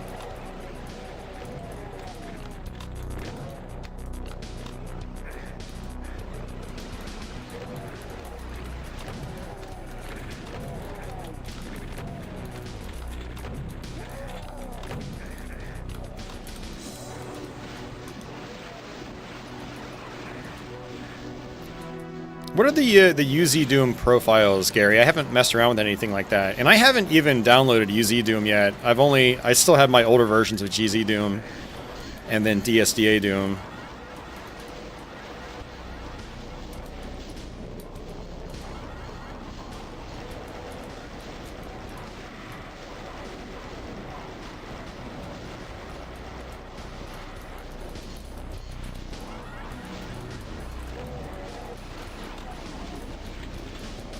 I'm almost starting to think I should have chopped out more enemies, but I don't know.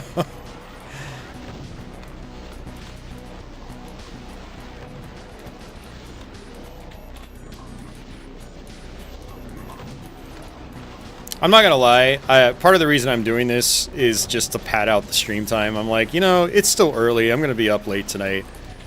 You know, and showing off the 6 maps on my other WAD was not gonna take that long. Took us 2 hours because I died a bunch. But I was like, you know what? A lot of people don't know, like, there's difficulty options now in Afflicted, so I figured I would just kill 2 birds with 1 stone.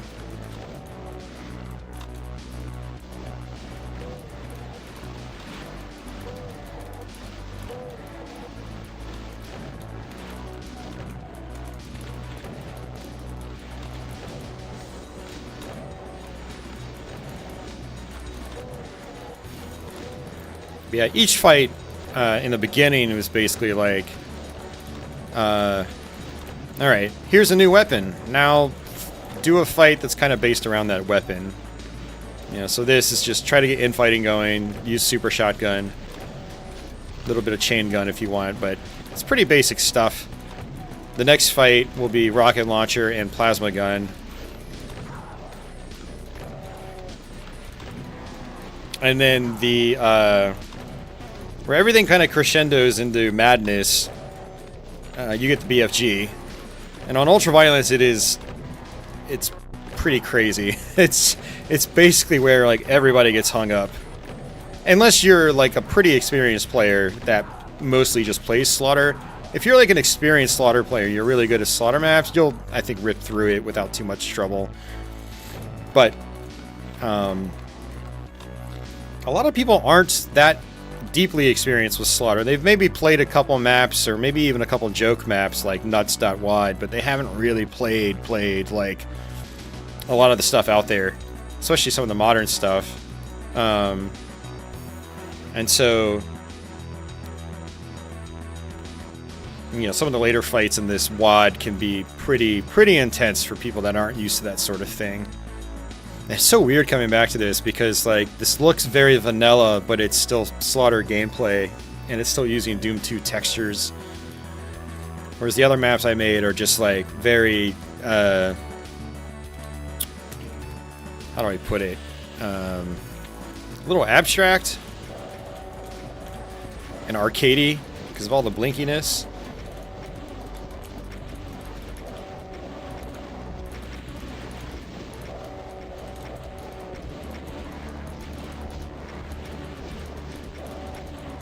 I'm very much wondering how many Revenants are going to spawn in. I can't believe it's been probably at least 4 months since I last updated this, so I don't even remember what I did entirely. This is still a lot of enemies for, like, the easiest. This is I'm Too Young to Die. But on I'm Too Young to Die, I think it doubles ammo and ammo boxes, and it might even double, like, health pickups as well.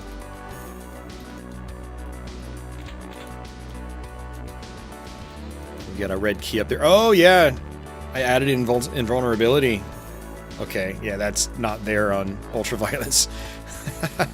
Wow. I think it might still be a ton of imps, yeah.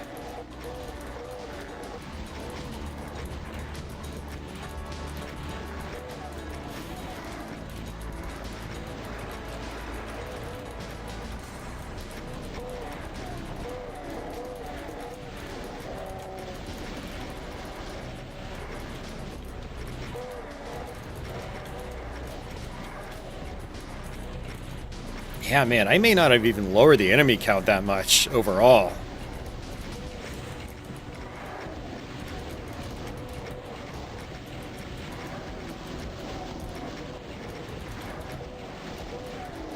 So this actually isn't quite as easy as I was hoping I was going to make it.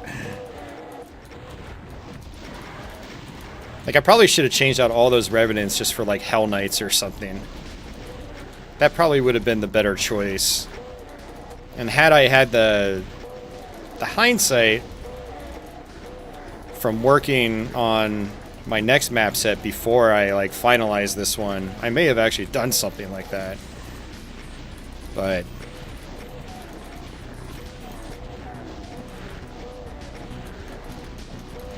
hey, double ammo in boxes, yay!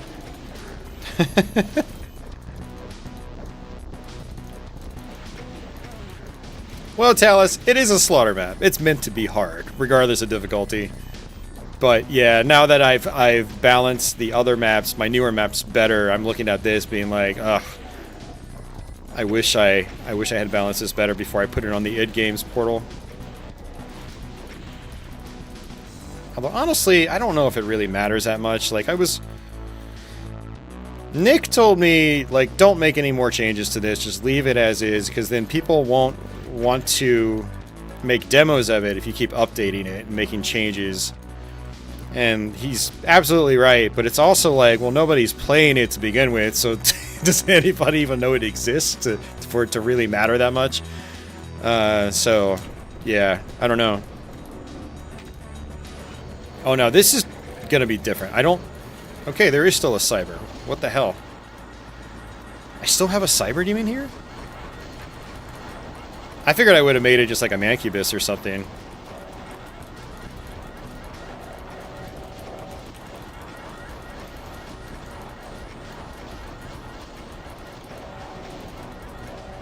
It's just so weird having invulnerability.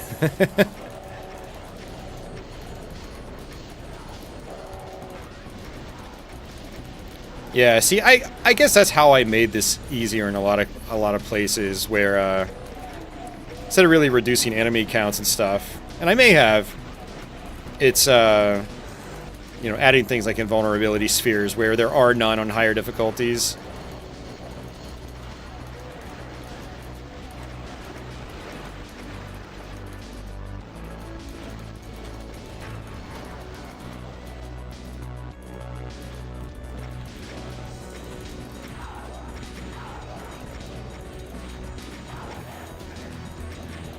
Teleporters that lowered out front that allow the enemies to spawn into this back room so you can't camp out.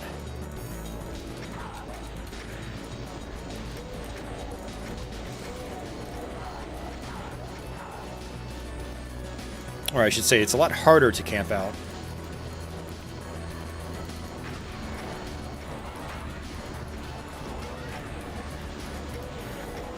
But I can use it to my advantage too. Ha ha ha.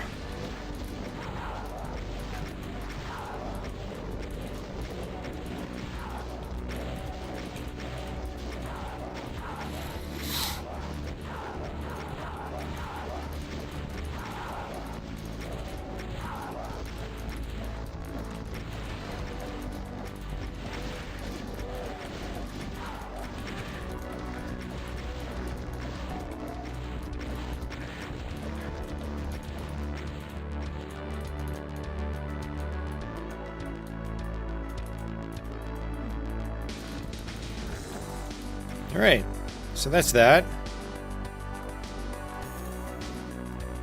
Wow, is that really it? Just one invulnerability sphere. I really hope I still don't have like 27 archviles here. Oh, let's do our super secret. I made that switch bigger as well. Running just 13 minutes until my birthday. Austin's birthday. Yeah, you're right, actually. Alright, so 3 archviles. Another cyber appears.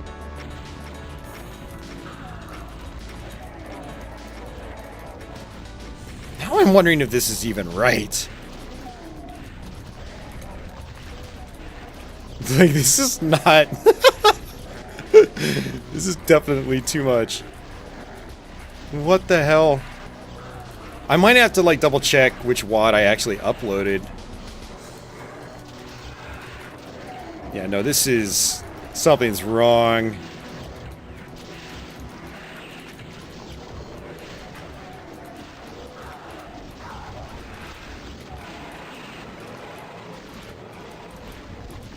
Something is very wrong.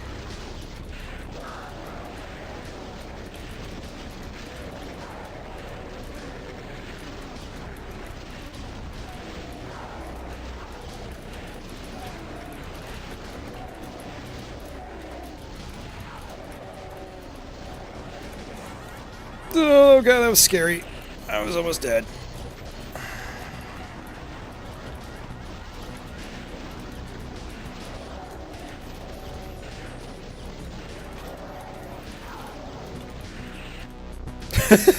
Yeah, this is definitely not... What the hell?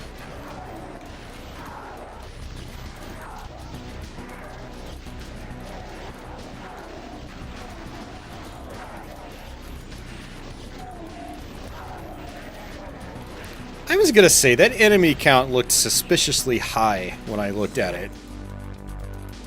3,300? Like, I was like, there can't still be 3,300 on the easiest difficulty.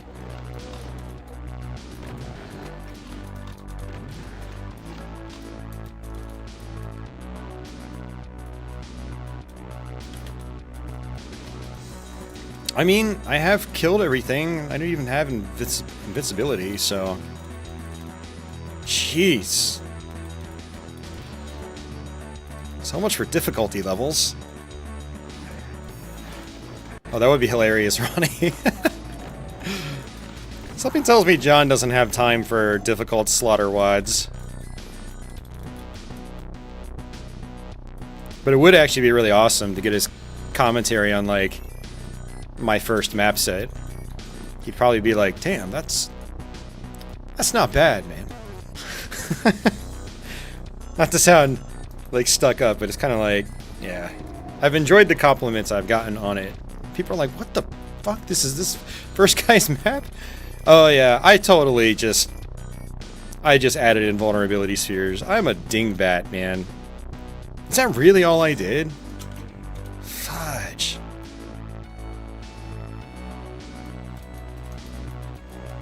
See, now I really want to update the set because I know I could have done a way better job with the difficulty setting balancing.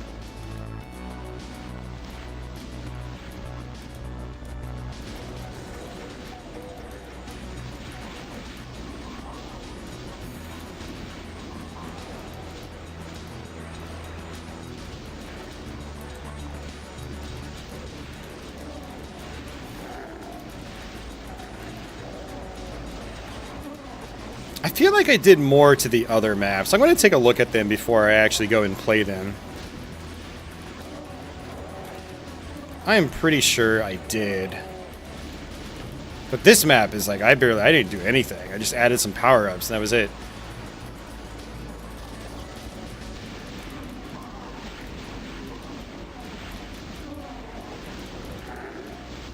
See, this is like one of the curses of Doom mapping is that it is easy to forget things you've implemented or are not implemented. It's also sometimes very easy to overlook very simple things that can have a major impact on how people, you know, perceive the map set, like how difficult it is.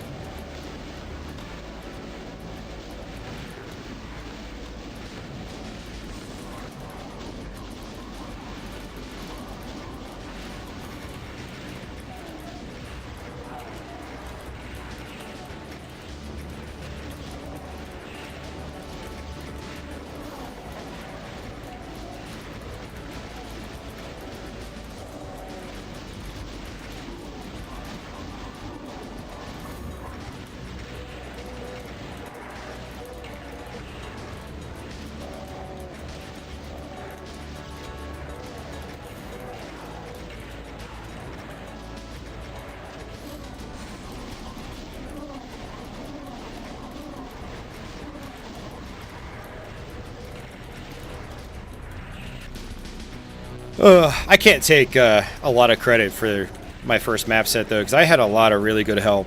A lot of people on Twitch were like guiding me through lots of bugs and glitches and like teaching me how to do voodoo doll setups and stuff like that. So I kind of had an unfair advantage when I started making these maps. I had a lot of really good support.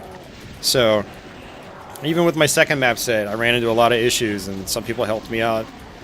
Although I will say, actually, there weren't nearly as many people watching me stream those maps, so I had to do a lot of research on my own to fix a lot of issues. But there's a ton of research out there. Not research, but there's a ton of resources out there that can help you if you get stuck with Doom editing in general. I mean, Doom World in particular is a goldmine of knowledge.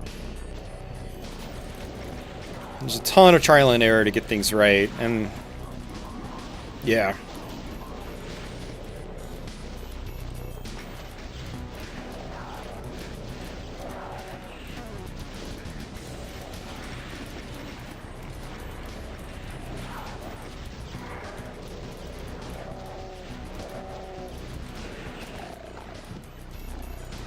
So I want to actually try something. Since I've got a couple invulnerability spheres down there, it's I want to flip this switch early, but not until all these enemies teleport out of the corner rooms, and I think they are done.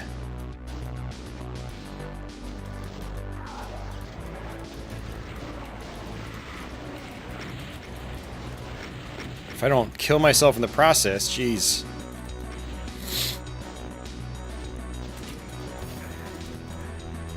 Alright, so this is where, like, cyber demons normally appear. Oh, there's one.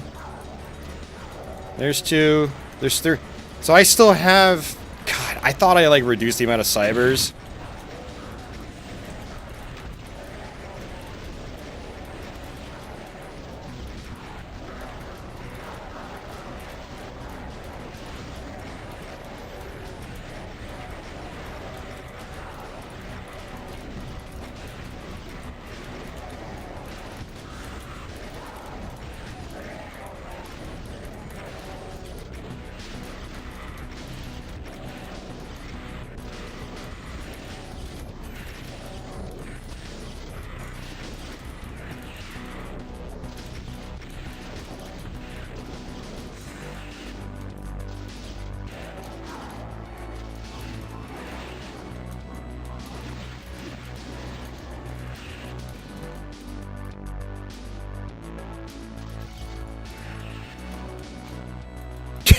So now we're gonna have to wait. This is almost embarrassing how little effort I put into the difficulty settings on this one. I thought I did a lot more. Apparently not. Well, you guys got a couple hours of some newer maps.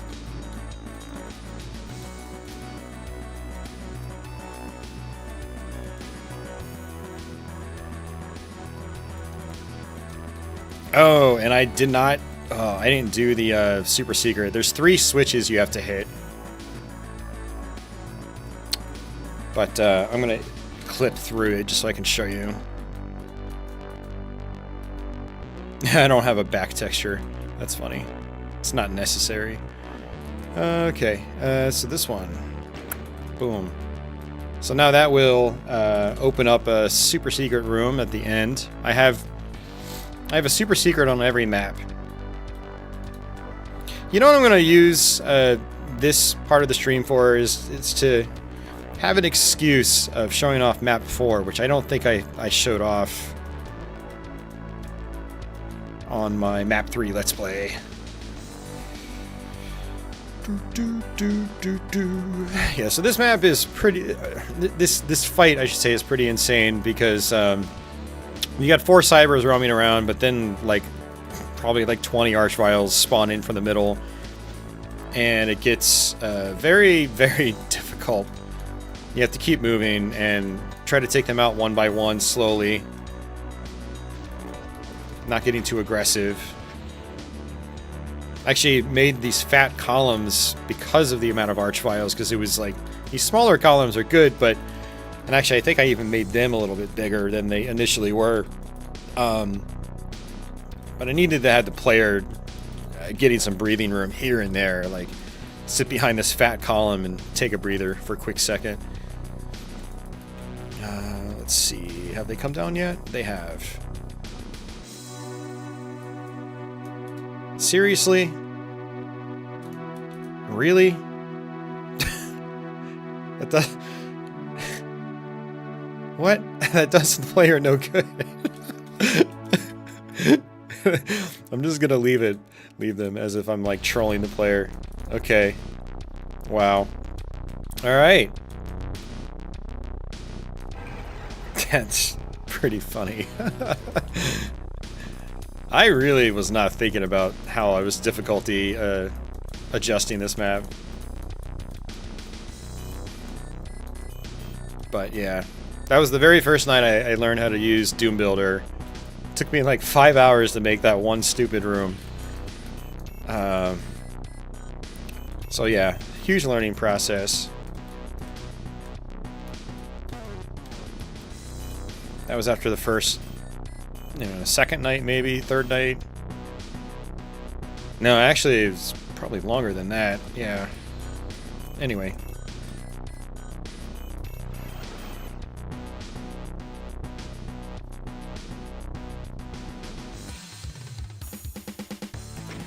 Man, that is, so before I play this, I want to actually pull up these maps, because that was pretty pathetic. Like, why is that there? I want to move it out right now, but it's like, no one's going to play it, because it's not going to affect the one on id Games right now. But, so let's...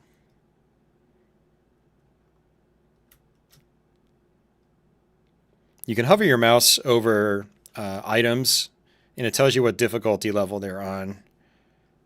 And basically everything is on every difficulty. Alright, let me do something real quick.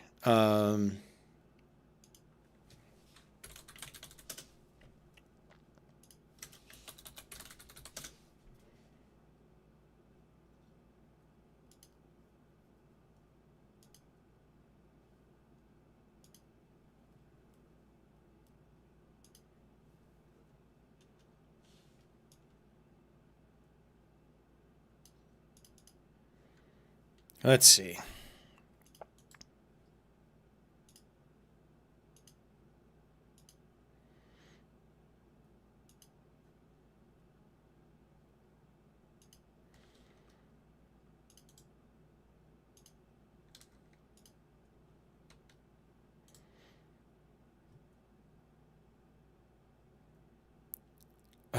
Windows 11, why do you have to keep changing things around?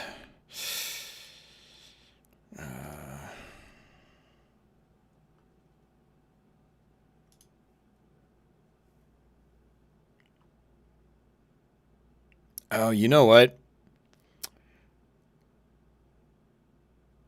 No, it's the same date. Oh, that's the day before. Okay, let's just bring that in. Yeah, because I had to rename it back to Afflicted.wad. Let's see, so open map. Afflicted. Map 1.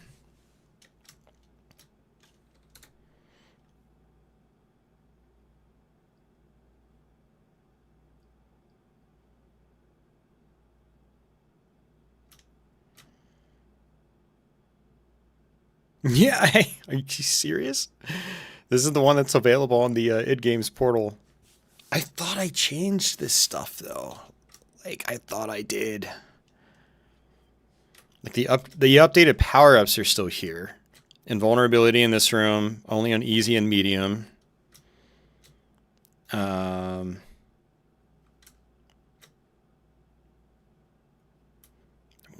I'm an idiot. I am such an idiot.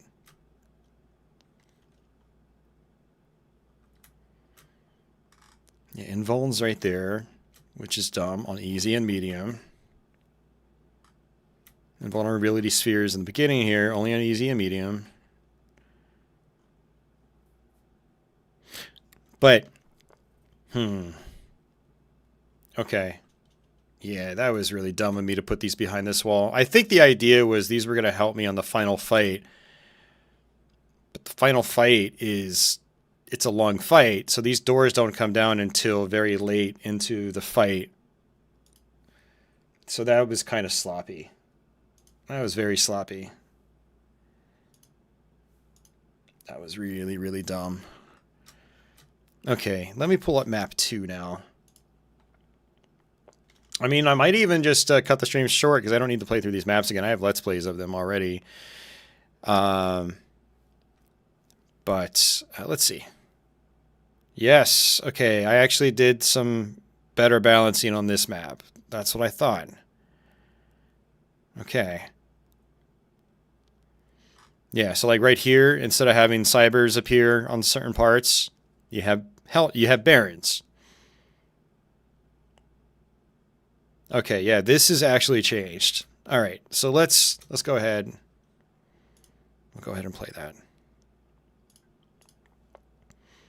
I barely did anything on map 1. That's bad. Like that massive Archvile swarm, like that's just too much for a lot of people. So can't believe I left it as is. Someone out there is doing some hearts. I don't know who that is, but thank you for that. All right. Oops, did it again. I'm so conditioned to do ultra violence. So I'm too young to die. Oh, Clev 02. All right, so this will be a different story. And if map 1 is still too hard for you guys, you can just skip it completely. It's okay. I don't blame you. But play this map at least. This one took a lot of time, actually. Yeah, so this used to be an Archvile.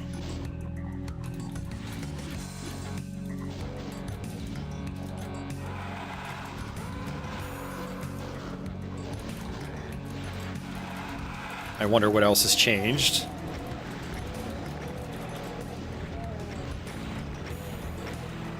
Seems like maybe less enemies up top.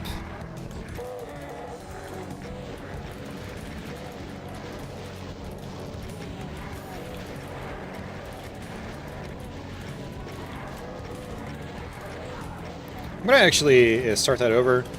So that actually looks really difficult, but it's actually not if you just do things a certain way. You can do this on Ultra Violence too, is you just kind of start down here.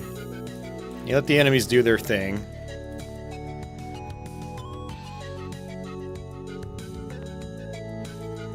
The second you move just past that stairwell, this wall comes down, and then that wall comes down.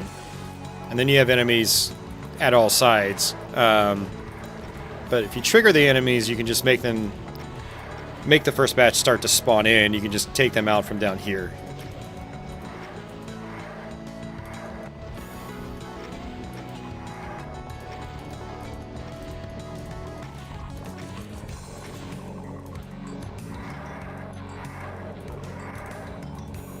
Doesn't seem like a lot have spawned in.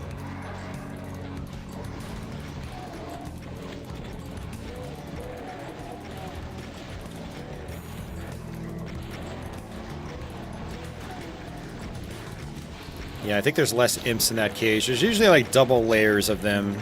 Now there's just, I think, one layer. There might not even be any revenants here at the start. Whoa, that was scary. I mean, I hear them, though. They've got to be there. Oh, no, there's revenants up there. Okay. Oh, yeah, this is definitely easier. So the chain gunners behind me, there's way less of them, so you can knock them out behind you, and you can kind of camp down here a little bit safer.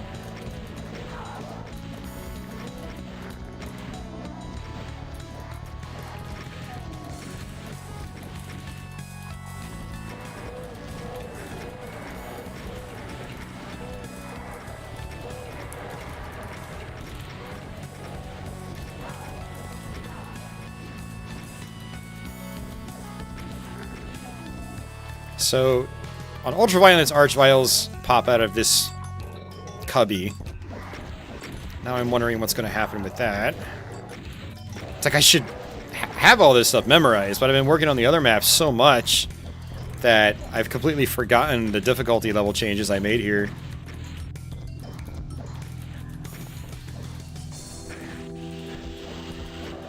Alright, Archvile. Just one.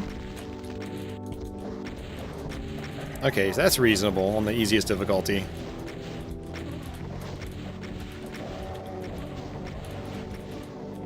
Okay, yeah, that's... I think anybody could do that. That's not crazy. I mean, they do it in Doom 2 proper, so it's not a big deal. Granted, that is on ultraviolence, but still.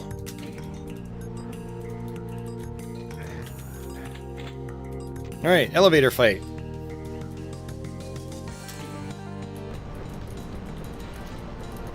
Incubus.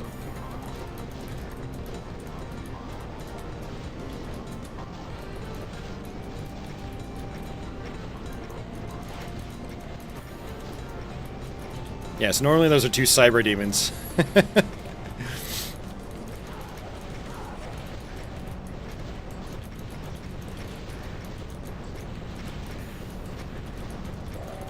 The idea was to just try to have the cybers infight with the Hell Knights and Barons.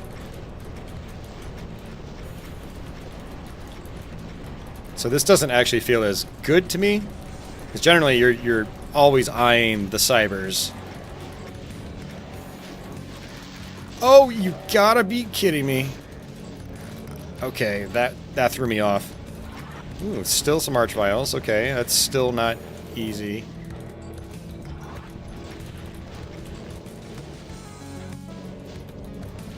Still not that bad. Alright, I'm going to actually flip this switch. Go ahead and just start this fight early. See if the Knights do some infighting.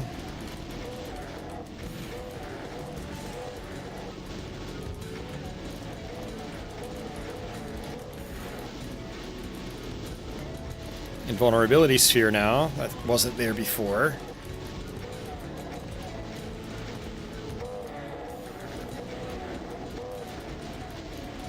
Yeah, this is one strategy, even on ultraviolence, is getting to the top of the elevator, killing the vials, and then immediately like flipping that switch to carry the cybers into the next phase.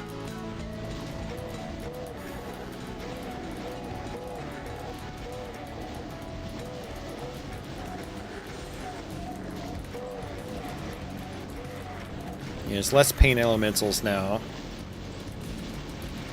Probably should have taken them out completely, actually, because, yeah, they can get overwhelming really fast, even with just 4 of them.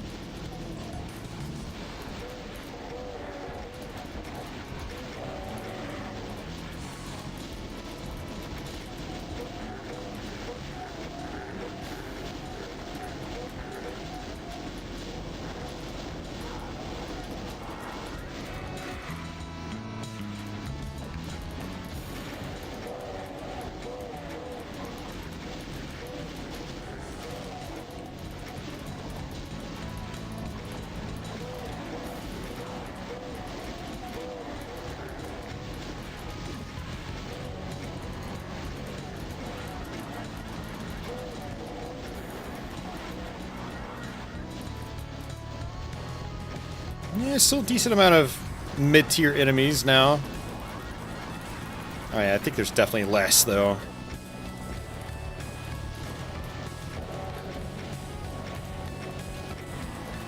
Also, if you want to find the super secret, it's actually in this room. Or activating it is in this room.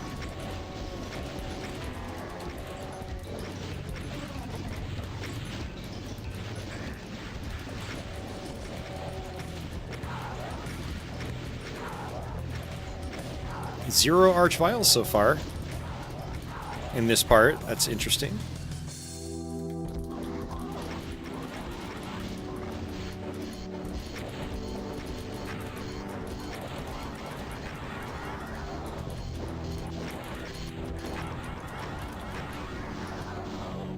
these main switches are for the main door in that far corner. That's how you open that up. Oh, there's one arch file. And then that one. 2 arch files. Okay.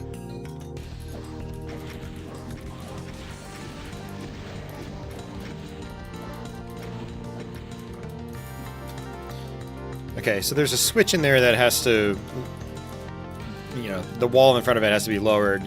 On Ultraviolence, a ton of arch files will be up there, and so they're on a timer to where, like, they'll eventually come down into the main arena.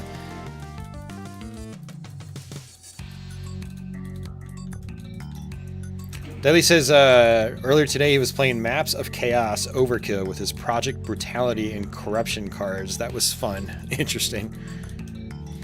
So, for the super secret, it starts here, shoot switch. Each of these columns have a shoot switch. So I think it goes over here. Yep, and then I think it comes back. Is it here? It is there. This area.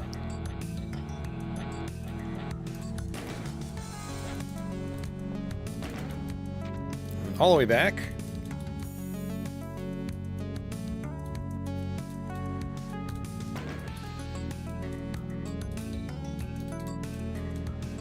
See, I feel like I need more blinky lights.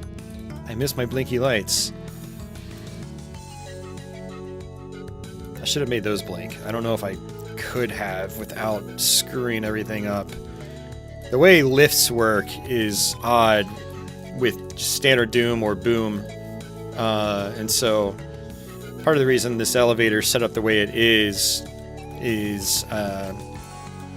just so it goes all the way to the top and stops evenly. Anyway, yeah, that's all the switches. Oops, there we go.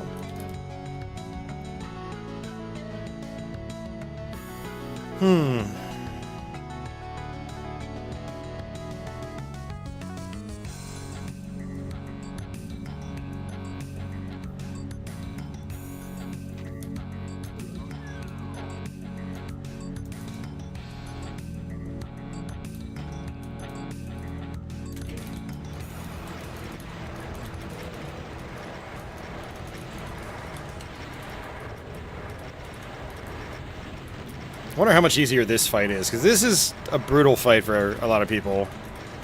It looks like way less enemies. Okay.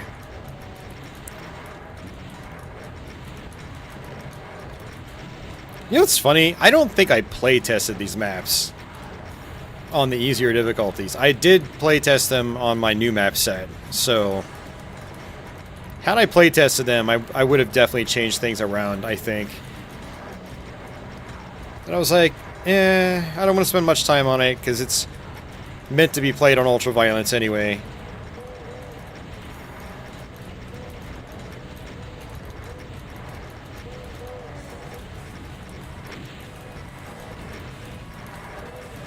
But now I do wish that I had put more effort into it.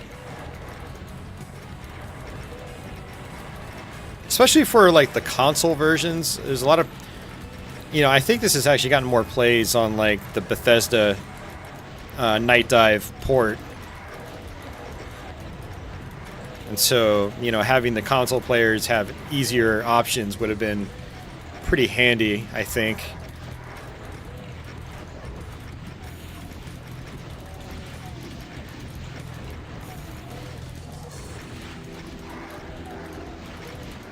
I think I still should have left this room meaner with the imps.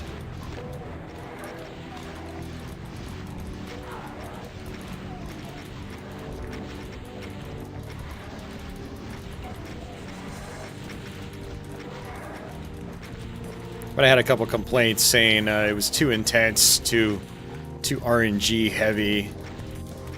I don't know about that, but yeah, even on UV, that part is still with the two sets of imps that only 2 sets land on the ground and walk towards you.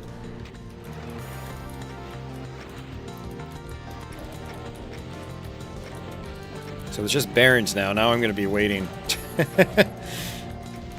Wow.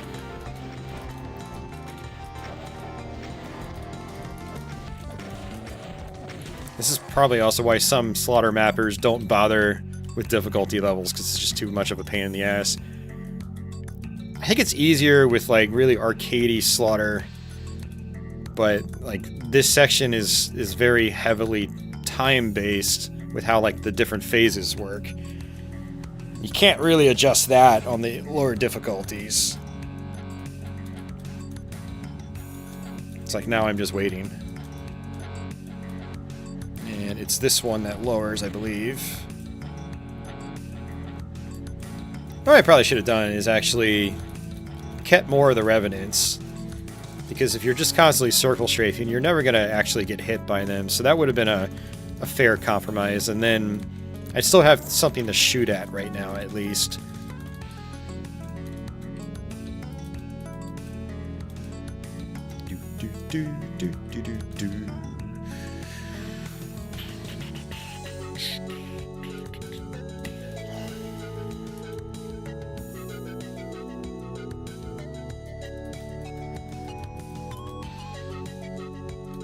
There it is. Alright, last fight.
Yeah, I can definitely tell, like, kind of intense in the beginning, but there's still a lot less enemies now on this room.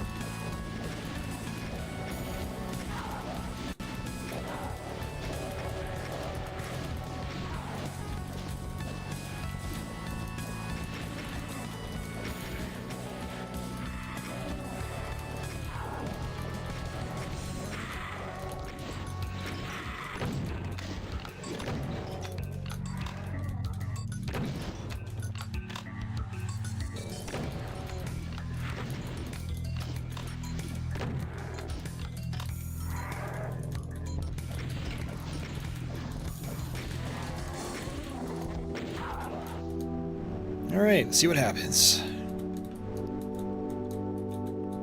Mapper doesn't even remember the changes he made in his own maps.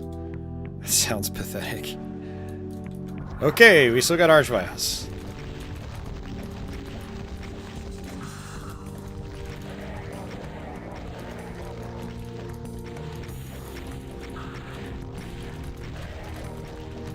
You know, I may have also been under the impression that somebody playing on I'm Too Young to Die is probably not pistol starting.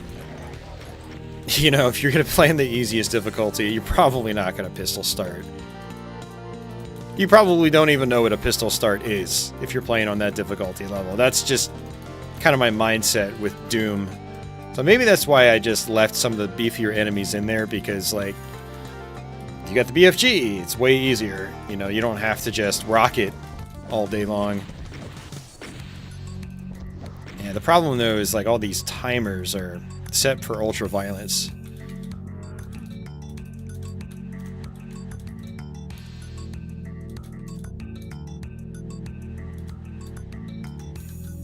There we go. Alright, so if you flipped all those switches, you unlock this room. And it's... every level has the same kind of secret. There's Mr. Whizzer, who I'm not going to have in a couple of weeks. Since I'm moving back home, I had to give up my kitties. But he was my buddy throughout this process. So, him and Patchouli ended up inside my own maps. And these are like goofy little rooms that were easy to put together. Hey, Aberdeen. How are you doing, man? Good to see you. Hey, Jill Berry. So, yeah.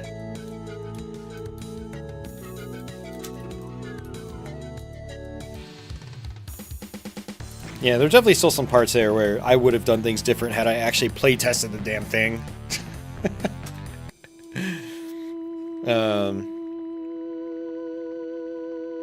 Yeah, I do think part of what's keeping them more difficult is the fact I am pistol starting, so... Clev03. So I'm going to still pistol start this one. And analyze my own maps for difficulty changes, even though I'm the dumbass that made the difficulty changes several months ago and completely forgot what I did. I am amazing.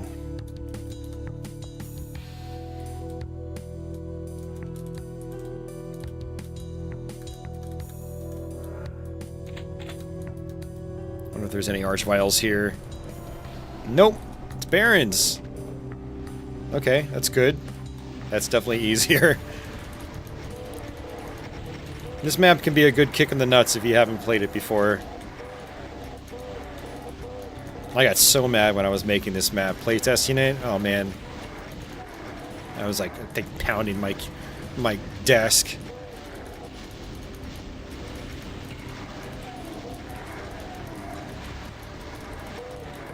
It's probably also having a bad day, which doesn't help. There's some things you don't do when you're having a bad day. One of them is you don't play really difficult slaughter maps. Oh yeah, there's way less enemies, I can tell. Okay, way less revenants up top. Cacos are coming in. Yeah, okay. Yeah, this is definitely easier. Even with just rockets.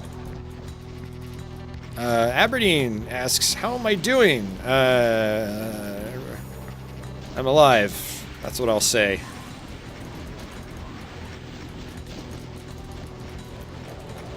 Things have been really hard lately, but probably not for the reasons people expect. How are you, Aberdeen?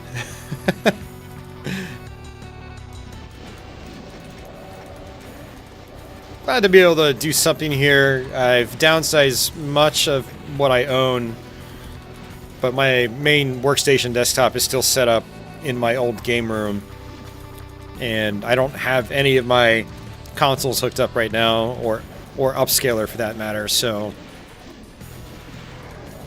it's difficult to do anything other than PC capture. And yeah, those Mancubi up there,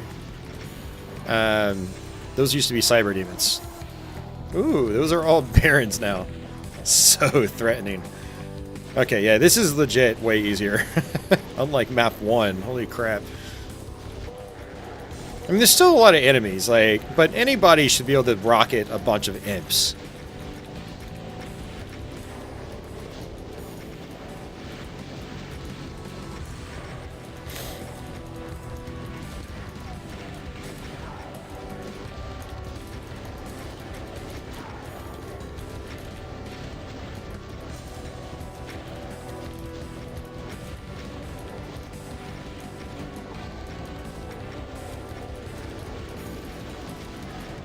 You're okay?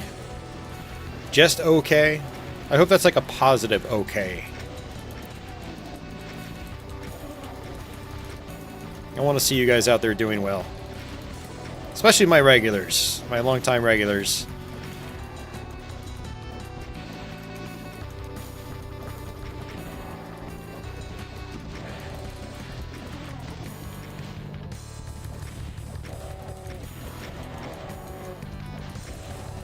It is a good okay. That's good, Aberdeen. I'm glad to hear.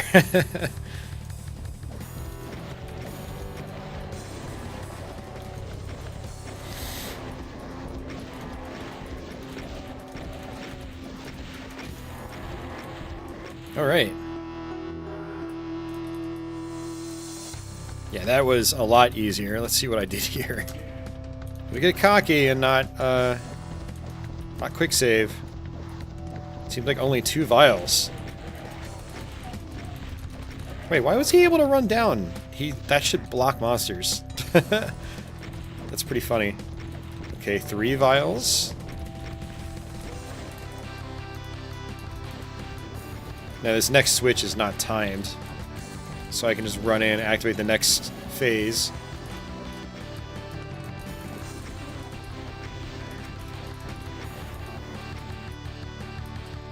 Yeah, this is kind of anticlimactic.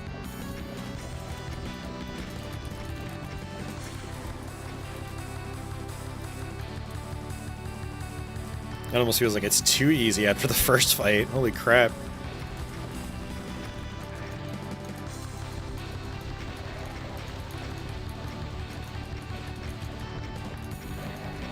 I think I'm going to update my Doom World post and just say, get good, only play Ultra Violence. Don't mess with the lower difficulties.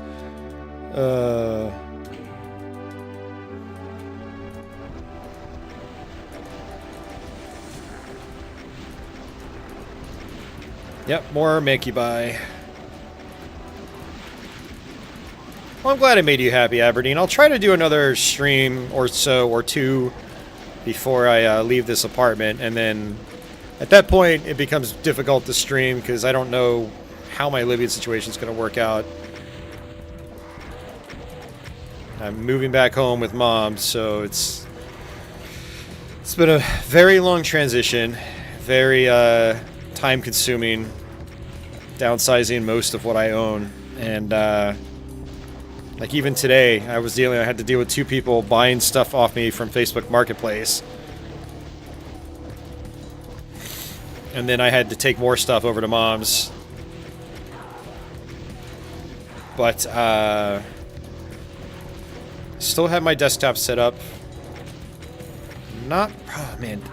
How much longer I can do this is going to be based on, in the next month, is going to be based on when I tear down my game room or workstation desk, because that's going in the trash.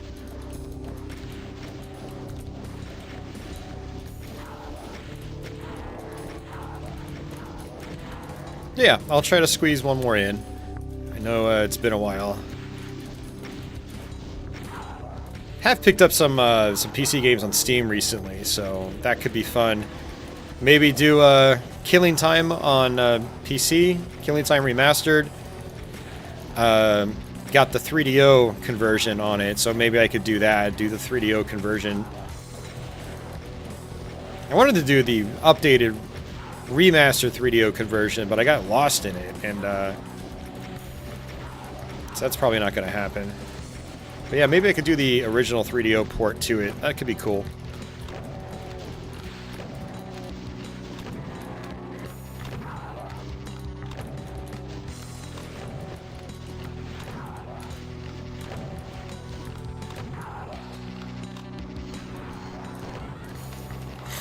Yeah, so like this phase is fine. There's actually stuff to shoot at, but the second phase kind of sucked. It was like 3 arch vials. No, I think 5 if you count the ones back in this room.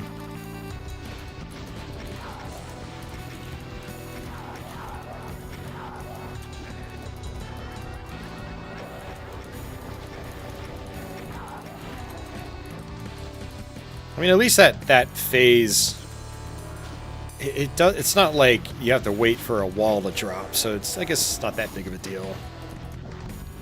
Still have an arch vial up here and there. Okay, so I still have arch vials here because they're actually kind of mandatory for the super secret.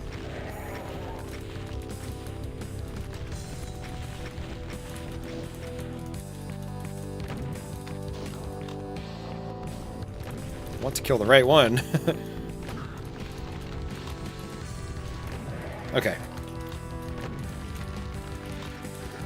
Oh, nice. Doesn't usually happen.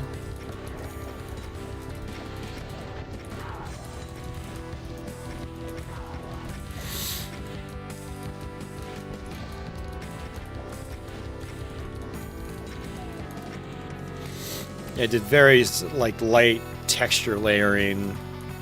Create some pretty cool looking environments, even with just classic Doom 2 textures. Let's see, is there anybody else?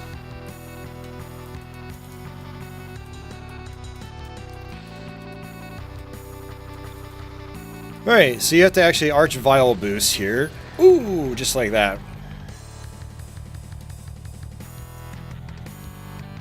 Same deal as before. More Milo and a little bit of patchouli. Not color corrected in the slightest. They look washed out.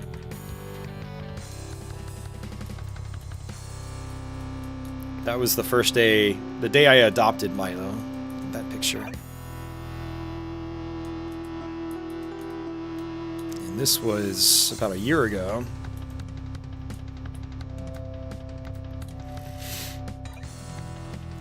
He would be going with me, except he's not, because he pees everywhere. So someone else is going to adopt him and make him a barn cat. Ugh.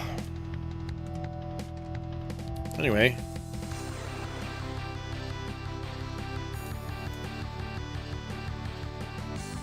Oh, it would help if I actually flipped the switch.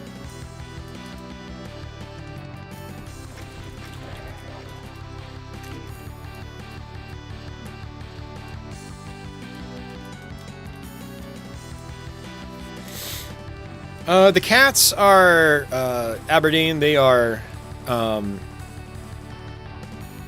they're around.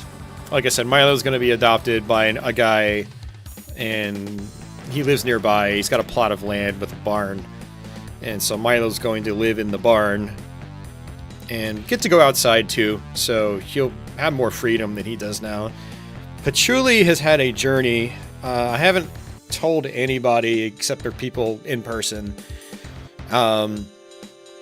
She had feline leukemia, or was diagnosed for it in January, which is transferable from cat to cat, and mom will not take her because she doesn't want her cat getting that disease. It's basically a cancer that will never go away, and it transfers virally. So last week I made the tough decision of taking her to the animal shelter, and 2 days later, I get a call from the animal shelter saying they ran tests on her and she doesn't have feline leukemia. So I made the next difficult choice to take her out of the shelter. So she was in the animal shelter. I thought she was gone forever for 2 days, scared out of her mind. And then mom said, hey, you know, I need to be 100% sure that she still doesn't have this thing, because we have... The vet did 2 tests, and she was positive. The shelter did 2 tests, and she was negative. And so we went through with the deeper blood test yesterday, where they mail it out, and there's more analysis done. So if that comes back negative, then Patchouli's going to come home to mom's with me, which was the original plan until she got diagnosed with that disease. So she's been through the ringer the last few days. But I'm waiting back for the results later this week. I mean, there is the possibility I'll have to give her up a second time in literally like 1 week. So that's how the cats are doing right now. It's kind of a wild situation where, like, I dropped one of my kitties off, thought I'd never see her again, and then 2 days later she's back in my arms. It's like, this is so weird. It's tough, man. It's just one of the many things I'm just having to deal with right now. Like, this whole downsizing and moving thing has been a bit of a cluster bleep. All right, so this is the 4th map. You're kind of meant to pistol start this. It doesn't really matter, to be honest with you. This is what we call a stopper map, where when I finish this map, it just leaves me in it. And the only way to change up is to start a new game or just exit. So, yeah, and the other thing about this map is that it uses themes from existing maps too. So it's meant to be like an amalgamation of themes from the first 3 maps. So same type of elevator from map 2. And you're right, Aberdeen. Life on the farm for Milo is probably going to be a good thing because he sprays everywhere. Even with Patchouli gone, he was still spraying. And it's like, if he didn't spray him, Mom would let me take him. But he sprays. And so Milo's going to go somewhere else. And yeah. But yeah, there's a lot of secret switches you need to activate. That's one right there. You can see how texture-wise this is themed after map 3.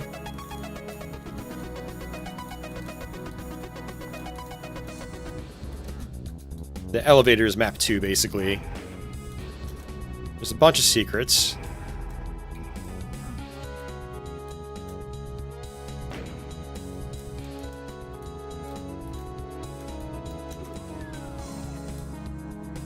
So this is obviously based around map 1. It's actually kind of where I got a partial idea for the copy-paste nature of my slaughter maps that I showed you guys early in the stream. It's like, oh, I'm just copy-pasting stuff around. Maybe I can just, like, make a map with that concept in mind. So that's actually the exit. Well, it's not an exit, but it's like a secret thank you. If you look around, you'll notice there's other switches. But the first few switches I flipped or shot at opened up some other doors. So there we go. Drop. Oops. Actually, I need to flip that switch. Shoot it, not flip it.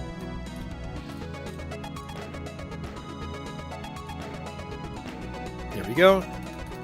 You also technically have limited ammo to do all this, so you need to be accurate with your shots. And then we come down here. Just like that. And this may be fully open now. Yeah. So it's a thank you room. I don't think I showed this off on YouTube before. I showed it off on Twitch. But I don't think this was in my map 3 Let's Play.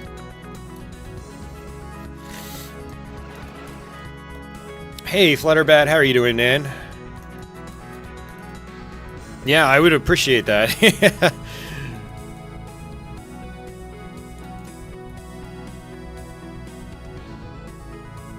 Alright, so... secret. So you've got 7 secrets overall. But if you find the super secret, or I should say the secret thank you room, this opens up. And you get to see the kitties again.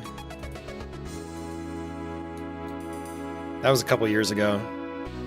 Look at Patchy, all fat. She is way skinnier now, although she's still looking healthy. God, she was a fat cat at one point. Alright, so this takes you here, and you need to shoot that switch. If you're using mouse look, you can shoot it from a distance. You can even shoot it from outside the gate, but this is how you're supposed to do it. Should actually raise it up a little bit, but... and then this door opens when you do that. And then this is, if you made it here, this is basically the end of the map. This is kind of a dumb ending. It forces you back into here, but you can't, there's no escape now.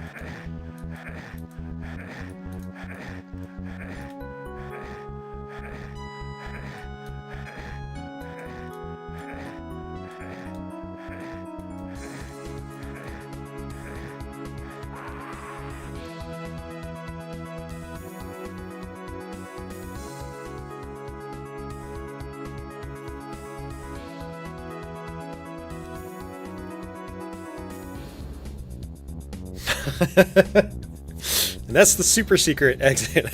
You don't really exit.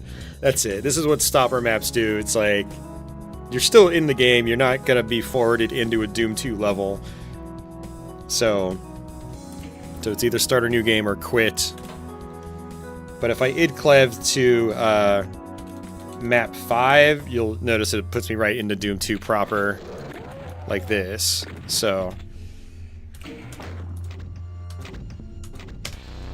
but yeah, I should probably get out of here, but I kind of want to actually play this map again, but on the highest difficulty. We'll see how much more difficult it is. You like that ending screen? Nice. I thought it was fun. Some of my friends over on Twitch were like, dude, this is like really intricate for a stopper map. So, I had fun making it. And I loved inserting my cats into these maps. Okay, there we go. Arch files out of the way. Way more evidence. Look at that.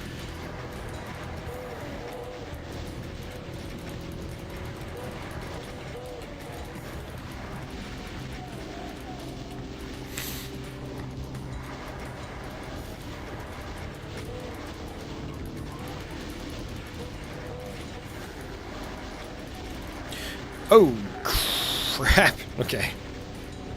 That was rough. I'm going to go ahead and grab that to start.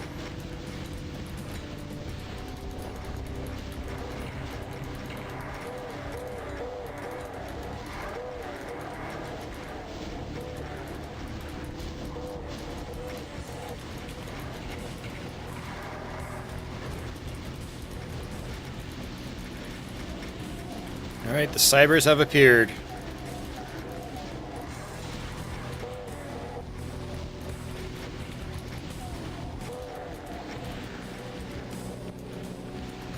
Yeah, a lot more cacodemons. It's harder to shoot through them.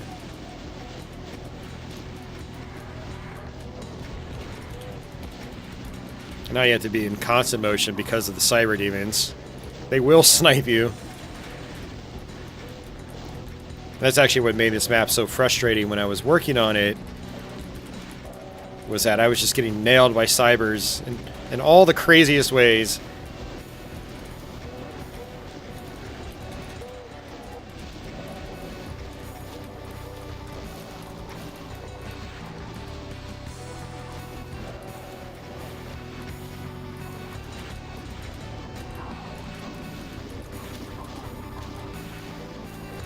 Jeez, the vials are out already? Okay.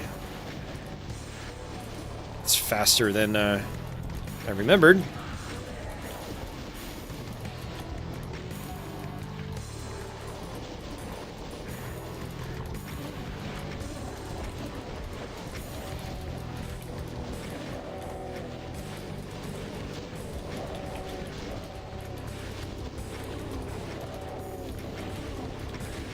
Whoa, yeah, that's not good. That's not good at all.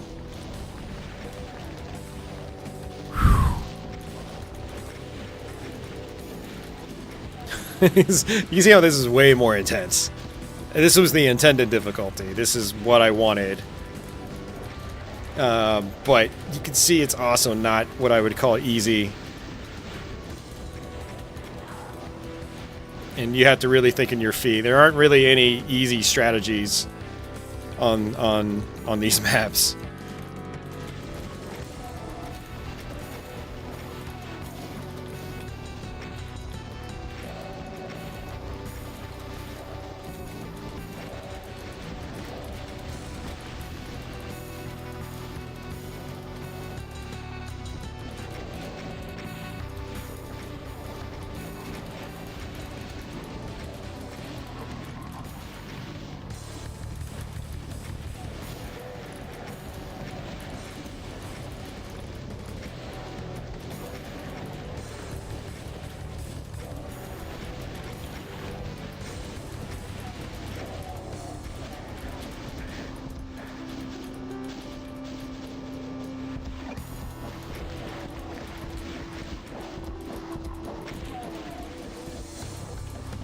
Alright, another vial down. You really just gotta try to focus on the vials one at a time. Just take your time. If you see one in a good position where you can just like murder it from behind without too much issue, then go for it. But if you see 3 of them running straight at you, you should probably run the other way. So it's, you know, it's thinking on your feet and not just kind of camping out and hoping for the best. That doesn't really work.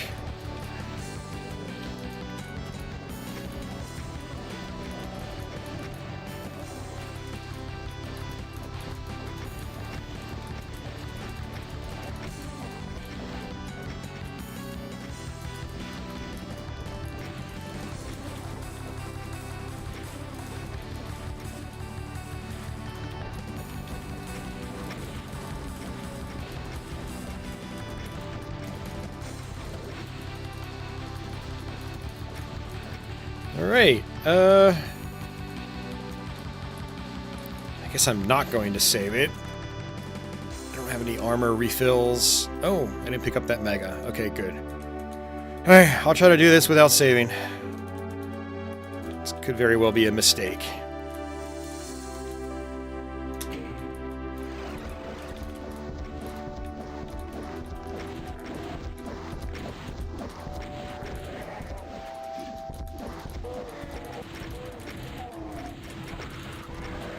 Alright, 2 vials out of the way. That's really good, actually.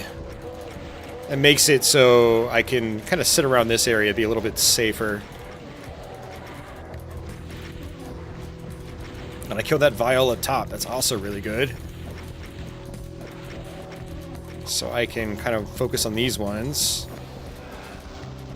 Kind of clear out that way so I can run past that stage in safety. Try to get rid of this one.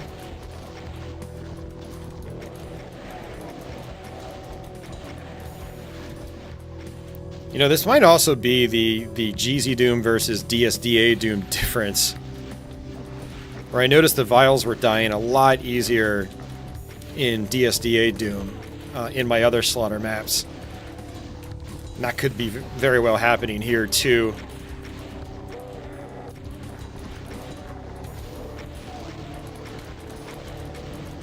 Because normally this part is pretty brutal. It's very easy for the vials to get like starts respawning tons of enemies and then stacking up on top of each other and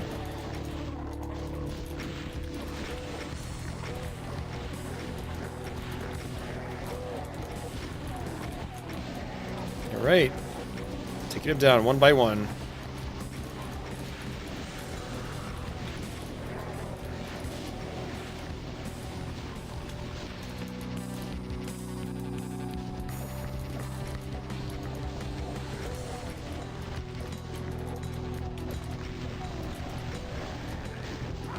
Oh no! Are you kidding me? 2 of them locked onto me at once and just did like crazy damage. That sucks. See, that's what I get for not saving. Okay, that was fun. Alright, we've been streaming for almost 3.5 hours now, so can't really think of much else to do. I already showed off the new work in progress maps and showed the lower difficulties on Afflicted. Unfortunately, Afflicted, yeah. I kept telling people like, "Oh, you should go back and play it again. Like, it's so much easier." And I'm like, the first map in particular, right here, was just like pathetic. Like the changes I made were just terrible. So that's a bummer. Yeah, that's a bummer. But yeah, this is map 2. You can kind of see how I'm doing shading on these parts, you know, to where you get, you know, light kind of fading in and out. Not fading in and out, but like, no, smoother lighting effects or whatever. Yeah, it's kind of neat what you can do in this. This is actually something I did not do much of at all on my new map set, since it was all about the blinky stuff.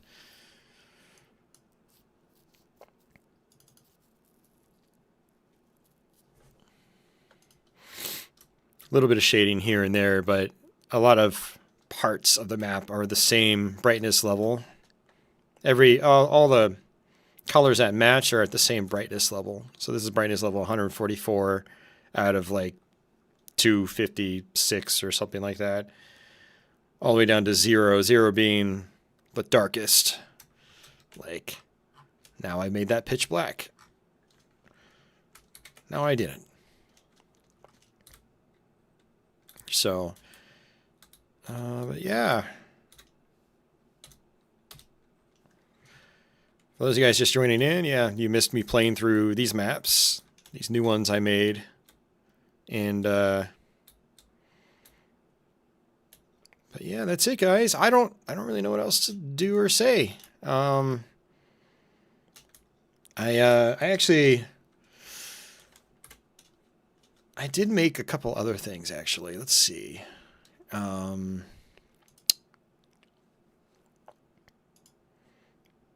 Not much, really.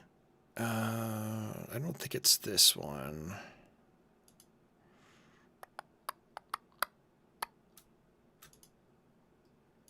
Might be this one. I had started working on this. Yeah. I started working on this. It's something that would probably fit inside Afflicted.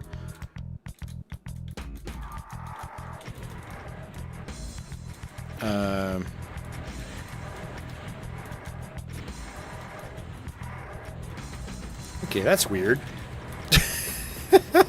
Where's weapon, please? Yeah, I don't. Is this even the latest one? This might be an earlier build where I didn't actually, like, put anything in. I'm supposed to have a rocket launcher. No, that's the latest build. Where did the weapons go? Ugh, that's something to troubleshoot. Something I have to troubleshoot. What the hell, dude? Like, all the enemies were there, but, like... Oh, yeah, this is the early version of this map.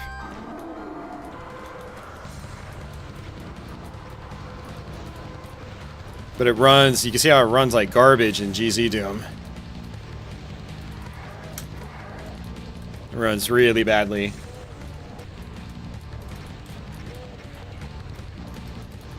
And also a lot of these pillars and stuff are different. I had to reduce the amount of geometry so it runs okay in GZ Doom. You see the cacos are spawning into the arena now.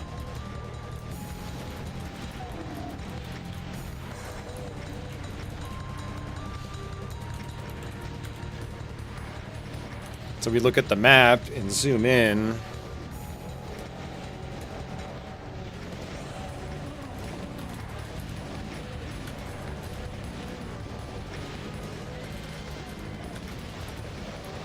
So there's a lot more sectors, and all that eats up resources, extra vertices and things like that.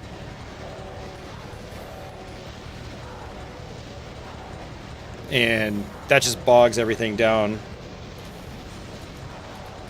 Oh. Hello, everyone. You can see the arena is a lot taller.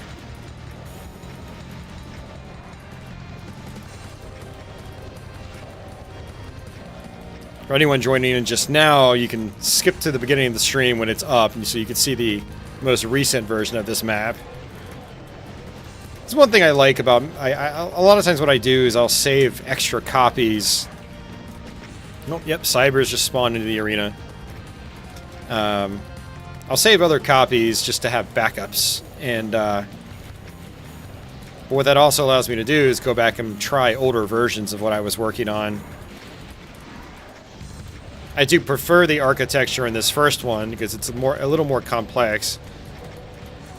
But I also didn't want this running like garbage in GZ Doom, which it does. Look at how choppy that is. It's nauseously choppy.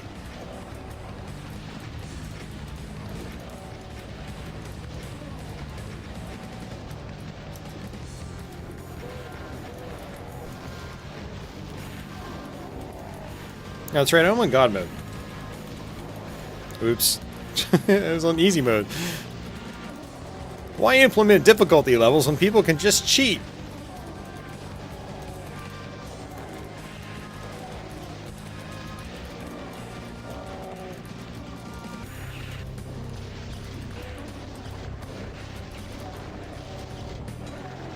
Oh, that is so choppy now. Archviles, I think, still spawn in. And at this point, there is no map 2. Oh, yeah, okay. So this is the start of the stopper map, map 2.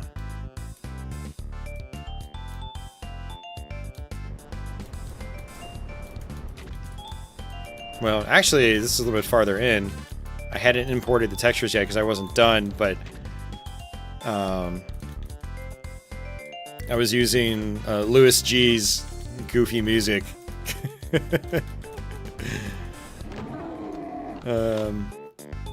The fight is probably still mostly the same.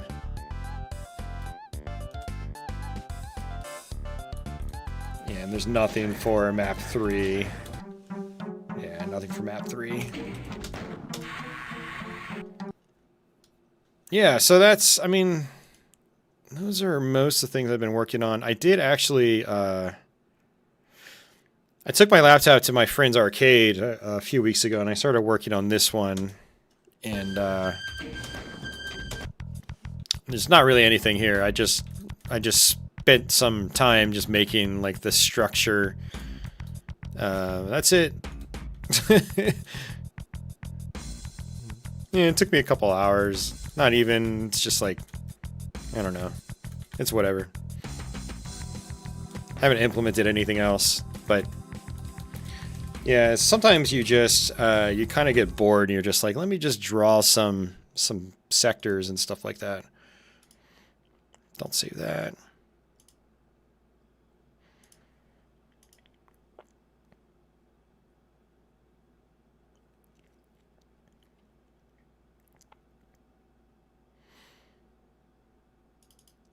What is that?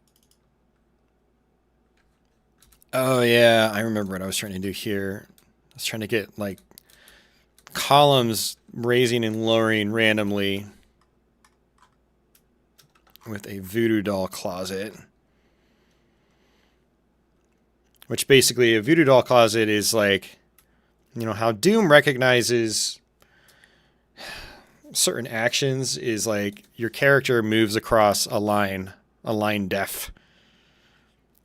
And you can set those definitions to, or line defs to do certain things. Like this will lower the ceiling.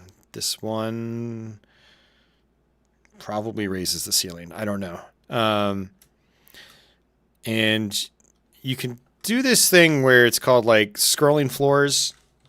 And so basically in the game itself, I've made this floor scroll automatically. And what it does is it pushes Doom Guy, a fake Doom Guy. It's not you. It's another one. It'll push it all the way down. And as he goes down, he will trigger all these lines. And then I have these ones set to teleport him back to the start. And then he'll go back down and trigger all the lines again. And so that's how you can do like constant automation with light sources and moving structures and things like that. So like, let's play this. And this didn't work right. So like,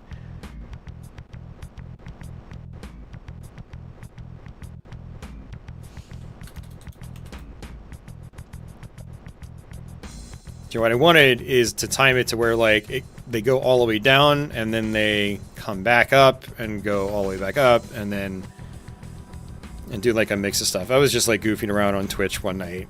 So, so if I come out of here, you can see the voodoo doll set up in action. I can hear it too, apparently.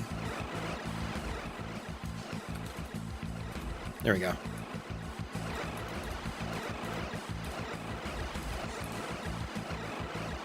So all he's doing is just constantly teleporting back and forth and triggering these lines, which is causing those platforms or those ceiling tiles to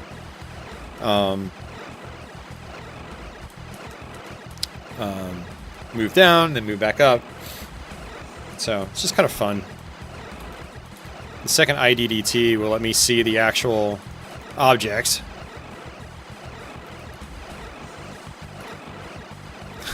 I'm just zipping along. Yeah, I got telefragged. All right. Anyway, I think that's going to do it for me, guys. I appreciate you guys hanging out. It was fun. Hopefully you enjoyed seeing some of that new stuff. Whenever I, release my newer Slaughter set, I don't know when that's going to happen because I don't know what's going to happen once I move back home. Like, I don't know how much time I'll have to work on the maps, but over the next couple of weeks in particular, I do want to keep working on map 6 and try to get that going a little bit better and maybe even finish before I move out. And then the idea was to do 7 maps, maybe. If I can push it more to more than that, that would be cool. But yeah, if I can push it to more than that, that would be pretty cool. And but the thing is, like, it's a lot of work. So yeah, it's a lot of work, like tweaking, doing trial and error, and playtesting and all that stuff. I don't have like playtesters. The one fellow that has been helping out, I mentioned earlier in the stream, just hasn't really been around much lately. So, this is a community driven by people that just do stuff for free. So it's not like, I can really bank on anybody long term. So, which is perfectly reasonable. So, I do most of the playtesting. And plus, they're my maps. I'm like, I want to make what I find intense and adrenaline pumping and fun. Fun has a different meaning for Slaughter players. But generally, big arena combat where I'm constantly having to dodge and make quick decisions like every step of the way is kind of what I like the most in Slaughter. Other people prefer Slaughter where it's like 2 arch vials in a tiny square room that you can barely move in and a bunch of imps drop in, and it's like, so. But yeah, that's it. I will go ahead and get out of here. So thanks guys for hanging out. I'll try to have the archive up tomorrow before I head out. Tomorrow's my birthday, or technically today. It's 1 a.m. Yeah, I'm gonna go out and do some stuff. So it's good seeing a lot of you guys again. Yeah, I don't know when I'll be back. I will likely do another life update video for anyone that wants a follow-up to, what I posted months ago. I'll probably do that as the cat situation figures itself out. I don't want to say anything prematurely. Like, Patchy's not 100% back. I had to give her up.